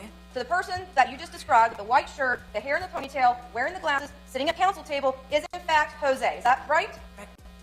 And was that to protect what was happening? Yes, ma'am. Not because you wanted to, but IS wanted it? Correct. We'll get a little bit more into that. Is this a kitchen area then of 19N of the home? Yes, ma'am. Now we draw your attention to 19O. Was there a laundry room? Yes, ma'am. Now, can you kind of indicate, and you can use your finger, please, of where that laundry room would be located? It's right around there. So would you have to go outside of the home? Yes, ma'am. And you circled an area on a second yellow building. Was that yellow building turned into apartments? Yes. However, at the end of that apartment unit, down closer to the other side of the home, not the roadway side, there was a laundry room. Correct. And again, is this then showing the access to that laundry room in States 19P? Yes, ma'am. 19Q, and 19R, and then one more in 19S. Leslie, would that be the area then of the laundry room? Yes, ma'am. Now, we had just talked about the fact that you would see your sister when your aunt was not home, sleep in the bed with the defendant.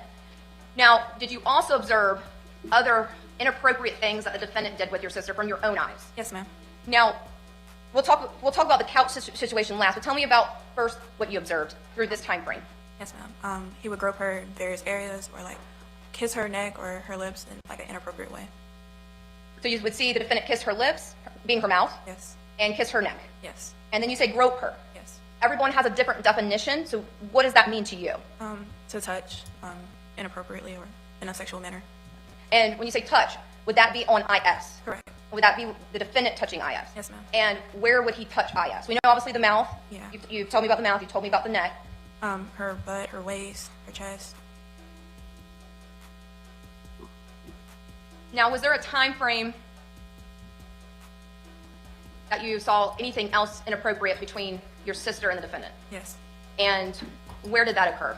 In the living room. At what we were just looking at here?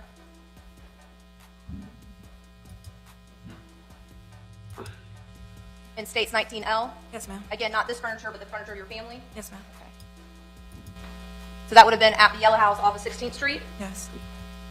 Can you please tell us what happened? Yes. I was on one end of the couch, sleep, and IS and the defendant were on another, having a sexual encounter, and I could hear and feel the couch move. And so just to be clear, was it dark in the room? Yes. Did you ever open your eyes? No. Could you hear sounds? Yes. Could you hear sounds of more than one person? Yes. Could you identify who those individuals were? Yes, ma'am. And who were they? The defendant and IS. And you had stated there were two couches in there. Yes. Were they on the same couch as you or the different couch? It was like a different section of the couch, yes, ma'am. And did you hear noises that were inappropriate? Yes. And I don't mean to be inappropriate with asking these type of questions. I just want to make sure that I understand you correctly. Would those include moans? Yes. That a person would make having sexual intercourse? Yes. And I believe you stated you felt the couch move? Yes.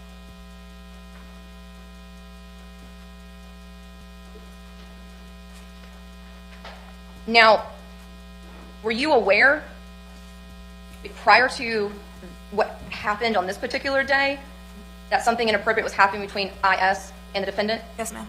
Now, in relation to the time that your sister went missing and was killed on 12/19/18, when did that situation occur that you overheard and felt? Roughly a year before. So if we're in December 2018, would that have been approximately December of 2017? Yes, ma'am.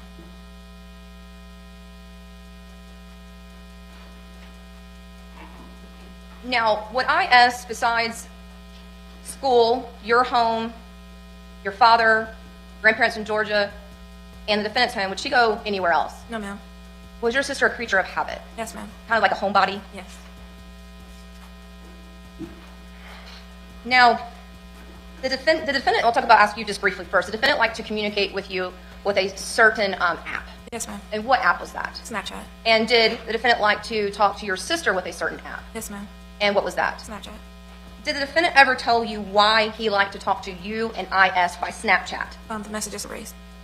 In fact, did the defendant tell you to not save your messages? Yes, ma'am. What was your Snapchat at the time? I don't remember the handle exactly. Something with my name in it. Okay. So something with your name in it? Yeah. Okay. And in regards to IS, did she have more than one Snapchat account? Yes, ma'am. And I believe those were Princess 446 and XS Iyana? Yes, ma'am. So I'm going to backtrack just a second. In regards to a person by the name of Kamar Humphrey. Yes, ma'am. Are you aware who that individual is? Yes, ma'am. And was that a neighbor? Yes. And was that a neighbor that had sex with your sister? Yes, ma'am. And did your mom find out about it? Yes. And that was in earlier of 2018? Yes, ma'am. Now, were you aware that that had happened? Yes. Did your sister tell you? Yes. After your mom found out about Kamar Humphrey, did your sister see Mr. Humphrey again? No. In fact, did Mr. Humphrey stay in the neighborhood? No. Can you tell us about that? After the police report was filed, he moved away shortly after that. Did your sister ever mention Mr. Kamar Humphrey again? No. Did your sister have feelings for Kamar Humphrey? No. However, did your sister have feelings for the defendant? Yes. Did your sister think that she was in love with the defendant? Yes. Now, in the summer of 2018, did you and your sister go and visit your grandparents in Georgia? Yes. Yes. Would that have been after you finished the 2017 to 2018 school year? Yes, ma'am. At some point, did you come back, though, to Jacksonville, Florida? Yes, ma'am. And when you came back, did you go to a certain birthday party? Yes. And whose birthday party? My grandma, Wendy. And is that in early July, I think July 7th? Correct. And is that an important time for your family to celebrate? Yes. And did you want to be present to that? Yes. And what about IS? Yes. And were you? Yes. And was IS? Yes, ma'am. Now, after spending some time in Georgia, did IS come and stay back at y'all's home on India Avenue? No. And where did she go? My Aunt Naomi's home. And did she stay the night there? Yes. And did she stay there for more than one night? Yes. Did you go? Yes. And did you stay there for more than one night? Yes, but the second day. Okay. The second day. So what do you mean by the second day? The first night she went, I didn't go. Okay. So initially, just make sure I understand. So initially, IS went and stayed the night at the defendant and her aunt, y'all's aunt's home by herself. Yes. However, you joined your sister on the second day and night. Yes. Now, at some point, did you learn that your sister was pregnant? Yes. Do you remember when you learned that she was pregnant in 2018? Yes. And when was that? Late July, early August. And at the time, would your sister have been 15? Yes. And would you have been 14? Yes. So this would have been before your birthdays, right? Correct. And did your sister tell you who was the father of the baby? Yes. Who? The defendant. Was this upsetting? Yes. Was abortion ever discussed? No. However, in thinking about that, did the defendant provide IS some pills that can cause abortion? Yes, ma'am. And what were those pills? I'm not sure the correct name, but they were green capsules. Let me ask you something here. Let me show you really quickly. I'm showing you states evidence 18C. Do you recognize it? Yes. And is this the bedroom that you shared with your sister? Yes, ma'am. And was the bed that we see indicated to the left, was that IS's bed? To the left. Left of the picture? Here, let me go here. How about that? And say 18B. Does that help? Yeah. Okay.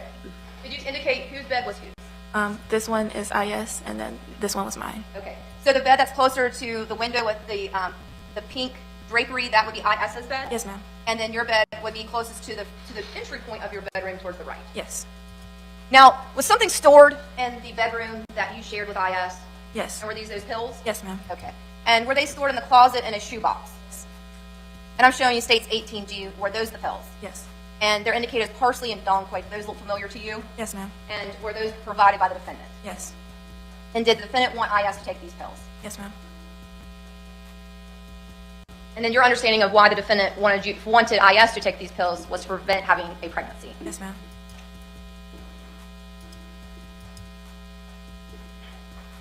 Now, in going back and talking about when you found out that your sister was pregnant, did you tell anybody? No. Why not? I wanted to keep the relationship with my sister, and she said she'd eventually tell. So were you protecting your sister? Yes. Did you not want to disclose this horrible secret? Yes.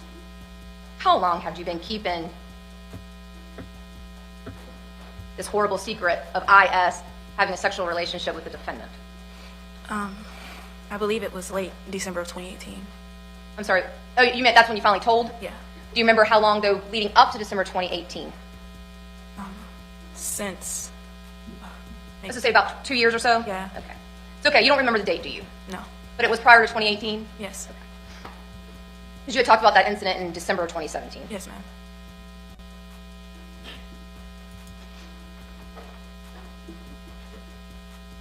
Did you ever tell anybody before December 2018 who Jose was? No.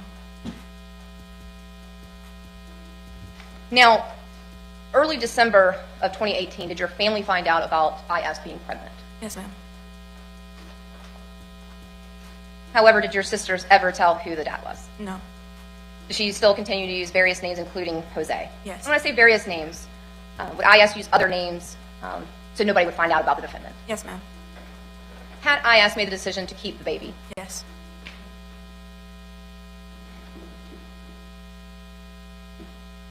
Did the defendant want IS to have an abortion? Yes. However, was IS adamant that she was not? Yes. Now, did your family ask you if you knew? Yes. Did you tell the truth at first? No. Were you waiting for IS to tell? Yes. However, was there accusations against the defendant? Yes. Do you need a moment? I'm okay. Do you need some water? I'm okay. And you sure? I'm okay. Did your sister go to a doctor appointment and confirm the pregnancy? Yes. Thank you. And take a moment. I'm okay. Now, on December 19th, 2018, were you at school that day? Yes. And did you see your sister at school? Yes. Did you speak with your sister outside at the picnic tables? No. You were speaking to her at school? Yes. Have you had a chance to review any video surveillance from Terry Parker? Some, yes. What about any of the times that you talked with your sister? At the picnic tables. Okay. So did you speak with her at the picnic tables? Yes. Okay. Are you a little bit nervous? Okay, just take your time. Were you having a serious discussion with her? Yes. Did your sister tell you that she was going to leave for a few weeks? Yes. Did you want her to leave? No. In fact, we're using the Christmas holiday to get her not to leave. Yes. And when I say leave, did you think she was only going to be gone during the Christmas holiday? Yes. Did school matter to your sister? Yes. Was she a straight A student? Yes. Was she already planning her college career? Yes. Did you expect your sister to come back? Yes. Where did your sister say that she was going to go? With my grandmother. And were you asking her not to go? Yes. Did you know that your sister was going to leave school that day? Yes. Did you know she was going to leave early? Yes. But again, you thought she was going to your grandmother's? Yes, ma'am. Now, what time does school get out? 2 o'clock. And did you get out that day at 2? Yes. That's your recollection? Yes. And how were you to get home that day? The school bus. And did you? Yes. Was your sister there? No. However, did you let your mom know? Yeah. Were you still hoping maybe she hadn't have done it? Yes. And was your mom at work? Yes. Did you contact her by text or by phone call or how? Phone. And did you let her know? Yes, ma'am. However, did you tell your mom that she was just going away for a couple of weeks to your grandmother's? No. And why not? I wanted to protect my sister. But did you still want to make sure she was okay? Yes. Now, did you try to reach your sister? Yes. And how did you try to reach her? I'm calling and texting her. Did she respond? No. Did you make it home? Yes. That time, was the family advised that IS had not got on the school bus with you? Yes, ma'am. And did people start to look at her? Look for her? Yes, ma'am. In fact, did you even message her to please just contact, let you know she's okay, everything will be okay? Yes. Did that return call or text ever happen? No. Did you even tell your family at that time who Jose was? No. Did you still think your sister would make it back home? Yes. At some point, did you find out that your sister was not at your grandmother's house in Georgia? Yes. Is that when things started to change for you? Yes. And when police were called out, did a Detective Porter talk to you? Yes. Did you tell her the complete truth? No. Did you tell her the truth about who Jose was? No. And why? Why not? I was protecting my sister. And at this time, are you still only 15 years old yourself? Yes. Was it a lot to take in? Yes, ma'am. Did you help try to look for her? Yes. Let me ask you this. Did you ever try to talk with the defendant? No. And why not? I'm scared of him. At some point, towards the end of December, did you talk to your mom? Yeah. Did you tell your mom finally who Jose was? Yes. That it was a defendant? Yes. And did you ever tell that at that time that you thought, or that the defendant was the father of your sister's child? Yes. Now, I've shown you some items previously regarding Victoria's Secret undergarments. Do you remember that? Yes. And did your sister favor that brand? Yes. Did she have a lot of it? Yes. And did I show you several items that had been found at the landfill? Yes. And was there a couple of items that you identified that you felt were your sister's? Yes.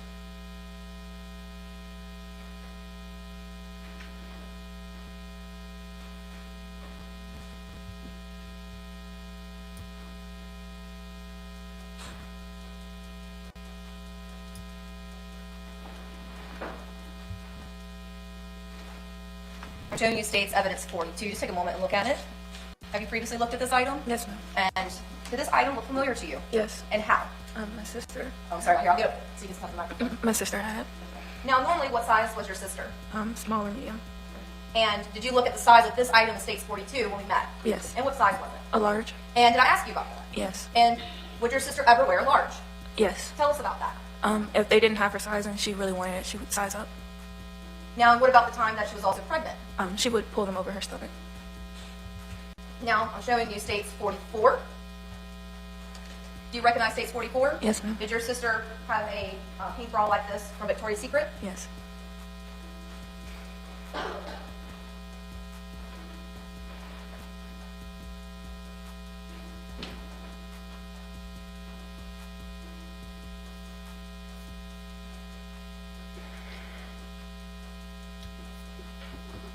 Now, after the items were collected from your bedroom, were you also asked to give your DNA sample? Yes. And did you do that with Detective Abbott? Yes, ma'am.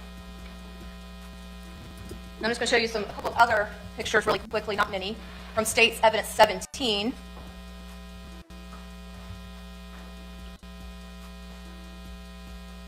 Now, in State's Evidence 17T, do you recognize it? Yes. And is this the Trout River Road residence that the defendant and your aunt lived in at the time of December 2018? Yes. Now, we see two vehicles. Do you recognize those vehicles? Yes. Can you tell me about the black vehicle first? Yes, it was the defendant's personal car. And is that like looks like a black Dodge type vehicle? Yes. Now, the other vehicle, we don't have the best look yet, but do you recognize it? Yes. And can you tell us about that? It was their shared family car. It's a van. And what color is it? It's red. Now, would the defendant drive both of these vehicles? Yes. And would the defendant, on occasion, take or pick up you and your sister from Terry Parker? Yes. Also, during the 2018, which would have gone into the 2019 school year, did the defendant's son from another relationship come and live with him and your aunt? Yes. And what was that son's name? Jacob. Was it Keelay's last name? Yes. And was he the same age as you or IS? Yes. And did he also go to Terry Parker High School? Yes, ma'am. And was there occasion that when he would take the two of you or also his son in that red van to Terry Parker High School? Yes.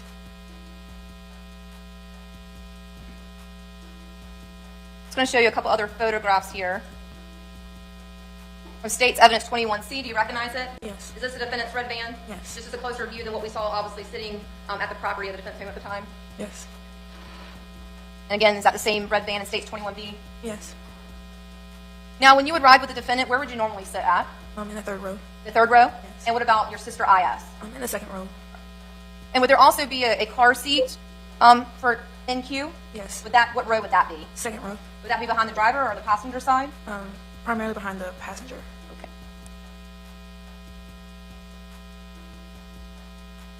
Now, was your sister due in February? April of 2019, I apologize. Yes.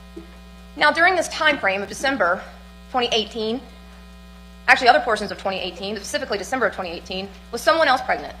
Yes. Who? My Aunt Naomi. So, your sister and your aunt were pregnant by the defendant at the same time? Yes. And did your aunt have her second child with the defendant? Yes. And was it a son? Yes. And when was he born? I believe it's... You don't know the exact date, what about month? February of 2019. Which would have been 2 months before your sister was due? Yes. And during that time frame, did your aunt also be on bed rest? Yes. And would she stay in the bed during the totality of the day? Yes.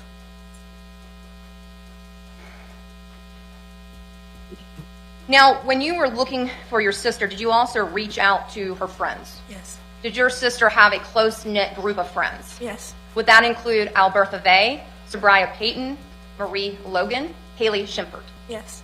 And did you reach out to them? Yes. Had any of them heard from your sister? No.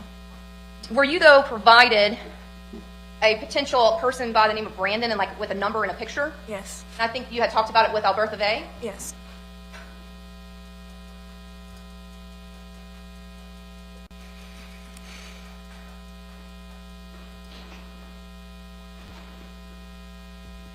I'm showing you Defense Exhibit 1 that's been marked in evidence. Do you recognize it? Yes. Now, is this including a picture and a phone number that had been discussed between you and Albertha Vey? Yes.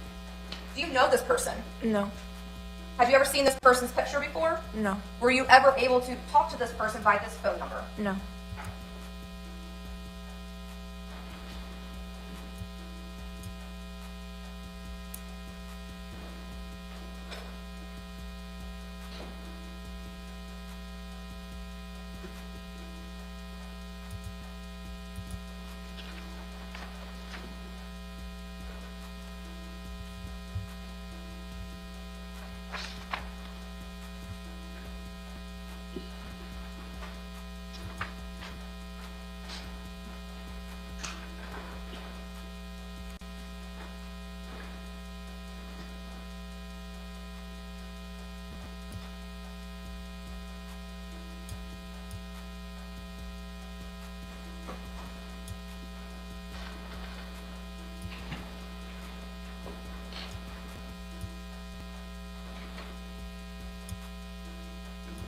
No further questions, Your Honor. Embrace yourselves. Embrace yourselves. Like I said, embrace yourselves. Embrace yourselves. Like I said, the defense attorney, I think she's very disrespectful. She didn't need to go as hard as she did. And we did just hear the testimony that, she thought that her sister was going to her grandmother's house. She told her mother, but she didn't tell her where she was going or whatever. But this defense attorney did not have to, go as hard as she did. I think she went overboard and, tried to make her feel like this is all her fault. It is not her fault. It is your client's fault. And for that, ma'am, you get the thumbs down for that, for these theatrics that you're getting ready to pull. So brace yourself, because she's disgusting. And I said it and I'm not taking it back.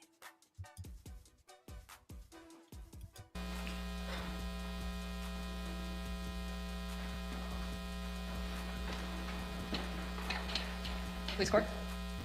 Thank you. Good afternoon. Good afternoon. Thanks for being here. I just have some questions to follow up with you. I know it's late in the day, so hopefully we can get through this as quickly as possible and everybody can go home after that. But I do think it's important that we talk, and so I want to ask you these questions, so if you could give me your attention, I appreciate it. All right. I want to start with the visits that you would do at your Aunt Naomi's house. When you would go over there, it wouldn't just be you. It wouldn't just be IS. You would also go over there from time to time with all of your siblings, correct? Occasionally, yes.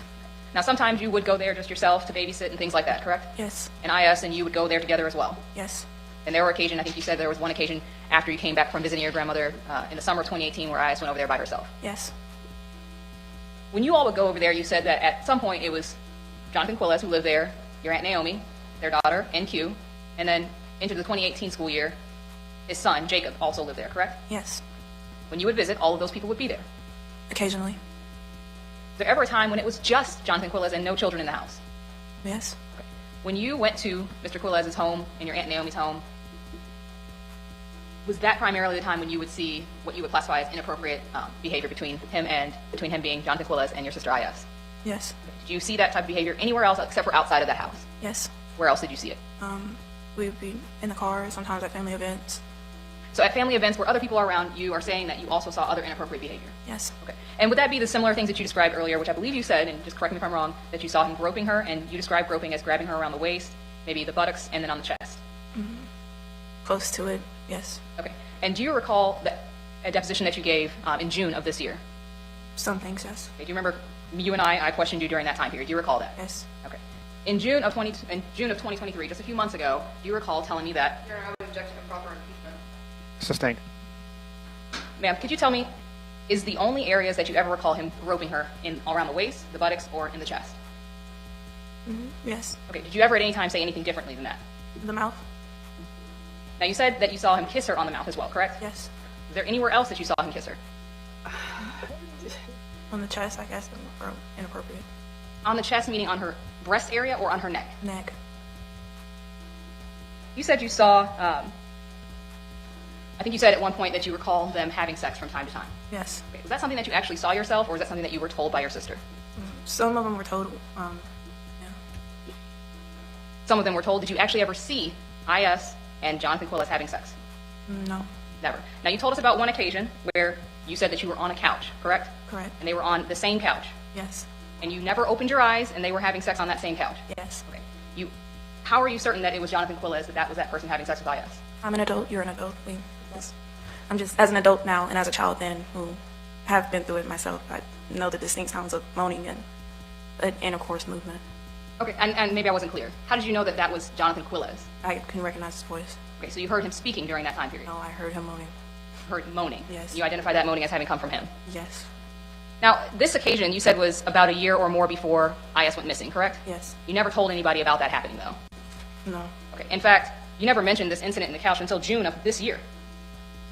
That I can recall, yes. You never mentioned that to anybody in almost 4.5 years, more than 4.5 years since your sister IS went missing? That I can recall. That you can recall, you never mentioned that before? Yes. June of 2023, you decided that that's when you would reveal that information? Yes.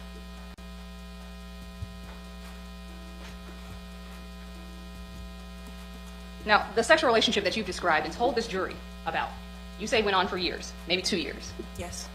You never mentioned that whatsoever to anybody before IS went missing, correct? No. You, in fact, didn't even mention it after IS went missing until more than a week later, correct? Correct.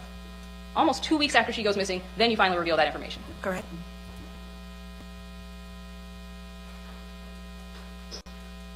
And if I'm not even mistaken, you were questioned by police immediately after your sister went missing, and you denied there being anything like that going on, correct? Correct. I know you might not recall the exact date, but was it after Christmas that you began to reveal this information that you knew about IS and Jonathan Quilles? Maybe around that time, yes. And do you recall a time period when your mom, Kimberly Mobley, was making every effort she could possibly make to try and find out where IS was? Yes. Okay. Do you remember the time during that time period when she was looking and wanting IS to be on the news and broadcast about her being missing? Yes. Do you recall that time period that your mom was quite upset that IS was not being placed on the news and broadcast as being missing? Yes. Do you recall her speaking to an officer about that specifically? Yes. Do you also recall that immediately after that is when you decided to reveal that there was a sexual relationship between Jonathan Quilles and your sister? Correct. Do you recall that your mom was told that because there was no foul play going on in this case, they would not put her in the news media? No. Do you recall being told that because she was simply listed as a runaway, they could not put her in the news media? I do not.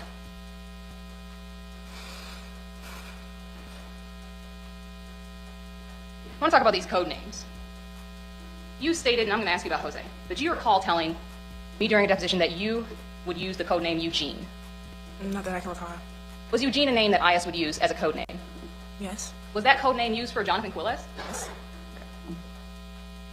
That code name of Eugene, is that a code name you ever told anybody about prior to June of this year, more than 4.5 years after your sister went missing? Not that I can recall. I don't know. You never told anybody that before June of this year? Not that I can recall. As to Jose, you never told anybody about Jose being Jonathan Quilles until the same time period where you decided to reveal this information, more than a week, almost 2 weeks after your sister went missing. Correct.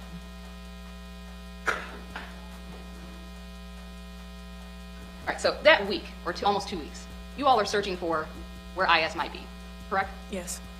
You're contacting her friends. Yes. You are sending leads to friends and family and trying to get people to find out where she might be. Yes.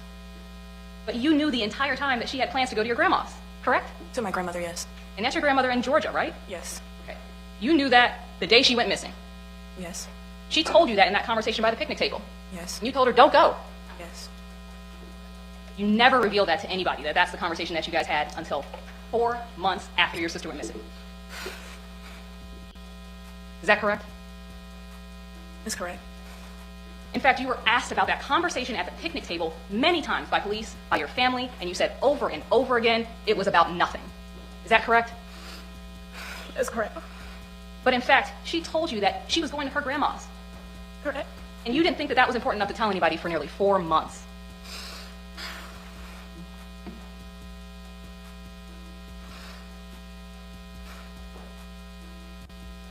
Let me ask you something. Did your mom tell you to say that Jose was Jonathan Quilles? Absolutely not. Were you forced to say that Jose was Jonathan Quilles? Absolutely not. Did you all talk about doing that because you needed there to be foul play in this case for it to get the news media involved? Absolutely not.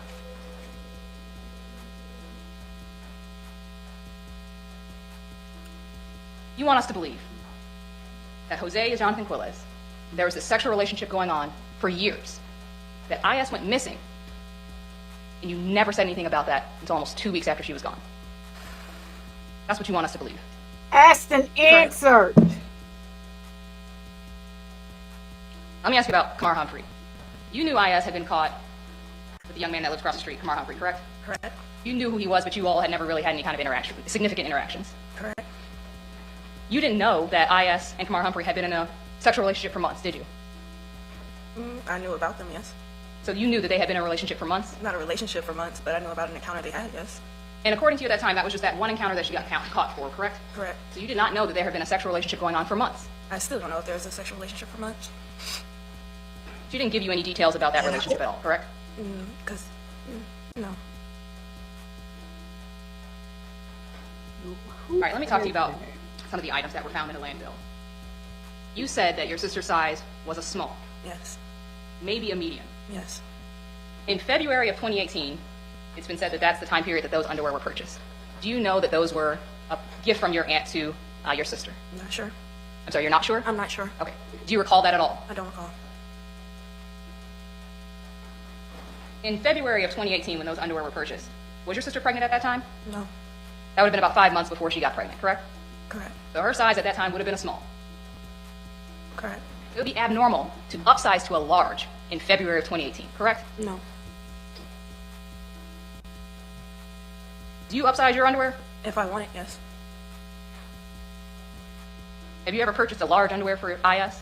No. As a gift or anything like that? No. If you were going to go buy her a gift, you'd buy her a small. I don't buy her underwear. All right, I want to talk to you about the day that IS went missing. You brought out, the state showed you a photograph of a phone number attached to a person that you didn't really know, correct? Correct. Is that true that person's name was something like Brandon or Brian? To my knowledge. That's the name that you understood was that person on that phone number? Yes. Okay, did you try to track that person down? I believe so, yeah. Did you actually ask Albertha to track that person down for you? I believe so, yeah. And was it Albertha who was making the phone calls trying to reach that person? I believe so. And was the reason why you were doing that because you believed IS had been in contact with that phone number? No, I was just following up on any leads. You were following up on any leads? Yes. That were related to IS being missing, correct? Correct.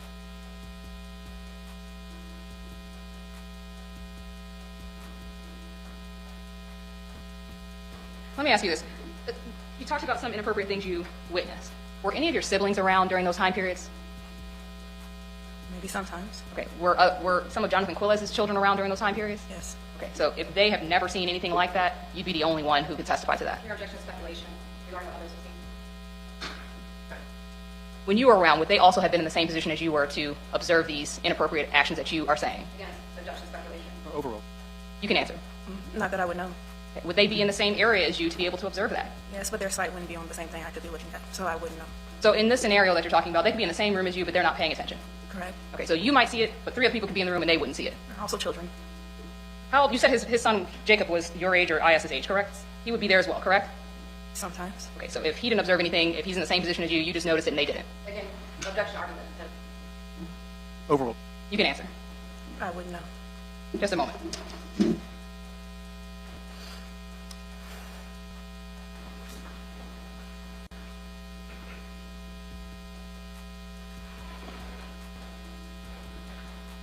I want to ask you about the pills, please. Those pills were, well, let me start back. You and your sister Iyah shared a bedroom, correct? Correct. And in that bedroom, you guys had you had 2 beds in the room that you each had your own bed, correct? Correct. But then you all shared a closet, correct? Yes. Correct. All right, in that closet, there was an Adidas box in the top right-hand corner of your closet that we saw a photograph of, and some Donquay pills and parsley pills were found inside, correct? Correct. Were you the one to locate those pills? No. It was your mom who found them? Yes. As far as those pills, that was in April of 2019, correct? Can you recall? It wasn't immediately after IS went missing. I can't recall what around when. That information didn't come from you, though, at all. Not that I know of. It was your mom who was searching through the room and found them. Yes. And that was months after, as best you can recall, months after IS went missing. I don't know about months, but I'm not sure of the time. And again, you never mentioned those pills being used or being given to anybody, correct? Prior to them being found by your mom. I don't recall.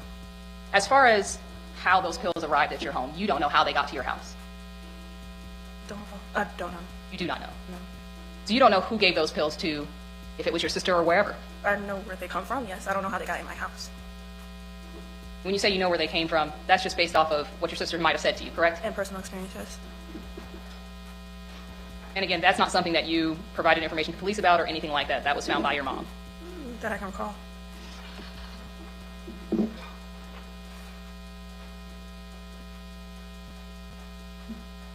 Nothing. Very brief.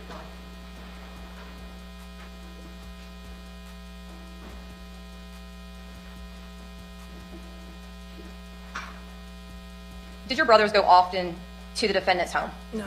Did your brothers often go to their father's home? Not really. Well, one, but not really the other one. And would the other one then stay with your mom? Yes.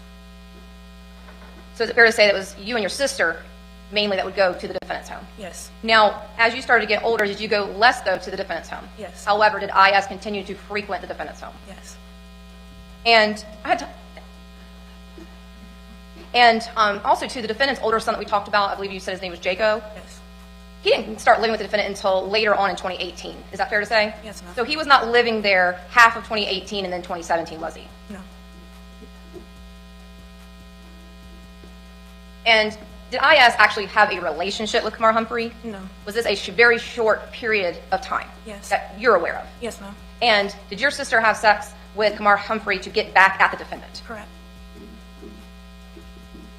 And when your sister was gone, you didn't believe at that time she was actually murdered, did you? Correct. And ultimately, you just want to protect her? Yes. No further questions. Ma'am, thank you for being here today. Thank you.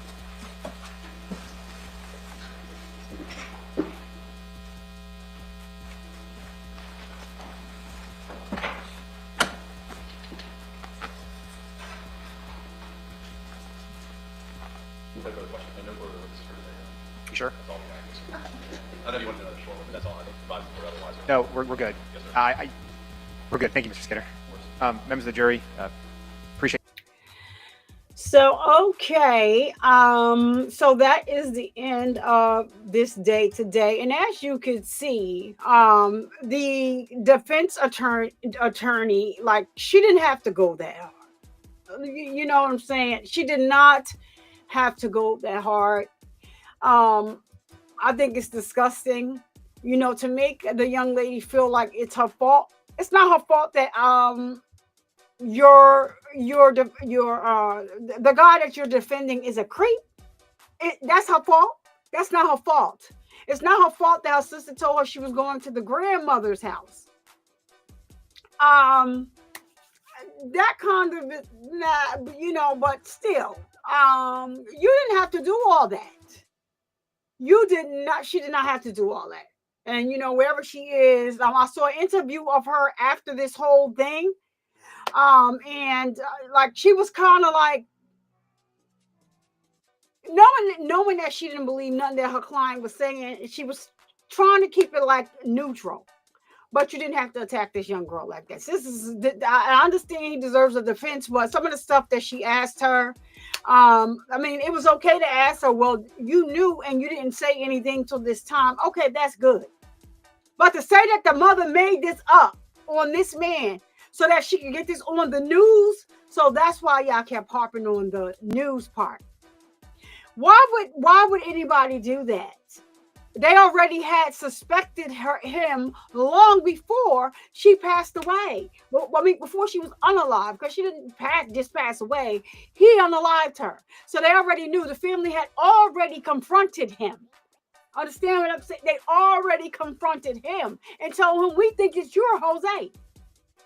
Because the math is not mathing. Let's do the math. She stayed with the grandmother at this time. Came back, she was nowhere but over your house, Aunt Naomi and Uncle John's house. And so, yeah, after doing the math, and the math is not math, you are the father, we believe. We believe that you are Jose.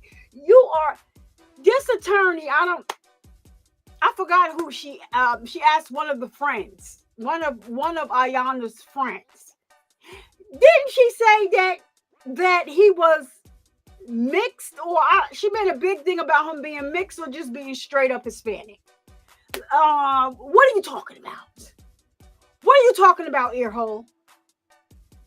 What are you talking about? So I just think that she just, like, she totally gets the thumbs down for me. Trying to make it to the pearly gates. So I thank you all for Brandon Martin. Is this defense attorney questioning? Yes, that was the Brandon Martin. Thank you for being here. And that was the defense attorney, that was just doing the questioning. Yes, it was. So that is the end of the video today. We're going to resume this tomorrow. I may start at 11. I may start at 12. I gotta just see what's going on. I'll put the thumbnail up long before, so that you guys will know. And I just need to check and see, you know, whether I don't know if I'm sure Cat Williams probably had to head out. But I'll look and see if she has anything up for live tomorrow. If she does, then I will, you know, schedule accordingly. And don't forget tonight. Drop Flesh's link in the chat. Flesh, you still here? Drop your own link in the chat. God dog it. So don't forget tonight at 9:30 to head on over to Flesh of the Gods and get your whole entire life. 9 o'clock. I don't know what 9:30. What is going on with the 9:30? Oh God. So go over to Flesh and get your life at 9 o'clock. He's dropping a premiere When I tell you all types of things go on over there, tricks on the screen, all sorts of things that just take me somewhere else. And shout out to Flesh for always showing support to the channel. Love him for that. And shout out to Flesh and Catnut Williams for being today's channel sponsors. I didn't mean to hit that one. I meant to hit this one. Hopefully it's coming through. So shout out to Flesh and Catnut Williams for being the channel sponsors for today. I can't say enough about the two. Shout out to my mods that always, keep the chat clean but fun. And shout out to everyone that subscribed and that's a member of the channel for always keeping the chat live and for being interactive in the chat. We love to see it. We love to see it. Tech Clouds also drop Catnut Williams emoji in the chat. She's also a sponsor of the show for today. So yes, whenever you donate memberships or whenever you donate to the show, you become a channel sponsor for the show for the day. But I just thank you and for just being here. And please don't make my mods have to work so hard to say to hit the like button. You hear, you watch and hit the like button. It does not tell me who you are. This is not Instagram. It's not Facebook. YouTube does not say, yeah, let's take, for instance, Tech Clouds liked your video. It doesn't say that. It just gives the like and adds to it. So, y'all know I'm about to get up out of here. And I will, as I stated, put up the thumbnail so you can see the time. I will share the thumbnail to Instagram, TikTok. It'll also automatically be shared on Facebook and on Twitter. And if you don't know about fan base, go over there and log into fan base. Follow your girl Survivor Speaks over there on fan base. Check it out for yourself. If you're a content creator, I think that's a good place to go on over there and sign up for. It's a whole, different vibe. You can actually, share your YouTube links over there on fan base. And we love to see it. I think Isaac K's son, and there is another owner, a couple more owners, but you can buy into the platform too. Also, just with a minimum of $350. You can blind to the platform. The platform has evolved and it's come a long way. And they have a sort of YouTube, TikTok, Instagram stuff all migrated into one platform. So I am an ambassador over there. Don't know why they made me an ambassador, but they did. And I'm really over there. Oh, so my TikTok automatically uploads over there, but I think I put one video over there from YouTube. But I am, and so yeah, I'm going to start uploading like my content over there as well. And over there, to all the content creators, you get monetized immediately. So yeah, but people can like your video for free, but if they love it, they got to pay to love the video. And yeah, it's not much. It's like 99 cents for a heart. But fan base takes a small percentage, you get the rest of it. So I haven't really been active over there, but I'm about to get active over there on the fan base. Okay. So it wouldn't be me if I didn't end the show by raising awareness that men can get breast cancer too. Let me go on ahead and turn off the background music here so you can hear me when I talk about, breast cancer, near and dear to my heart. It's near and dear to my heart here, and so to bring raising awareness, like that men can get breast cancer too because of the stigma associated with the word breast. So we've started using the term peck and or chest cancer over here. So let's continue to break the stigma and spread awareness. And to my ladies,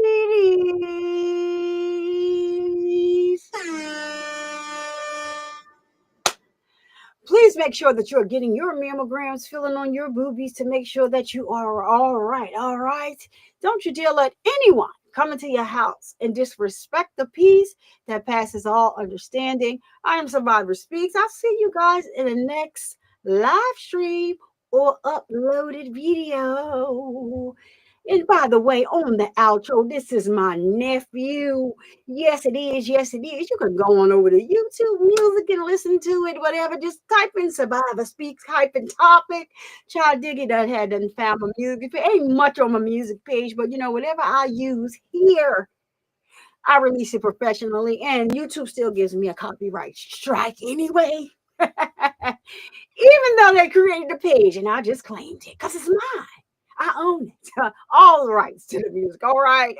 So anyhow, check them out. This is like 1 minute and 18 seconds of his life. Everything in this song is true. And I'm so proud of young Ty right now. He decided he doesn't want to do music anymore. So I respect him for that. However, yeah, that's our baby here. And yeah, just check him out. See you later, guys. Peace.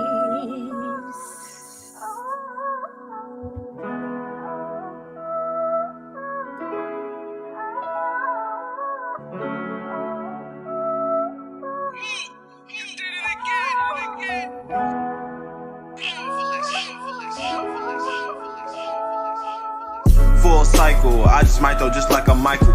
Mama gone now, I'm thinking death is not we entitled. And it was me versus me, them battles had to fight through. And when you way in the dark, them demons try to fight you. But you can't let them win, you gotta see the damn light. Diabetes came from nowhere, messed up whole life. That's what I used to think, my mama helped me out. I got one dairy in this guy to make proud, don't count me out. Let's get it started, rest in peace my mama, I don't wanna talk. Fresh fit, who that little nigga, fresh the way he walk. New drip, I'm that one dude creating all the sauce. News flip, you that one do the worker, not a boss. It's safe to say that after all this, I'm standing tall. It's safe to say that after all this, I'm still gon' ball. It's safe to say that after all this, I never fall.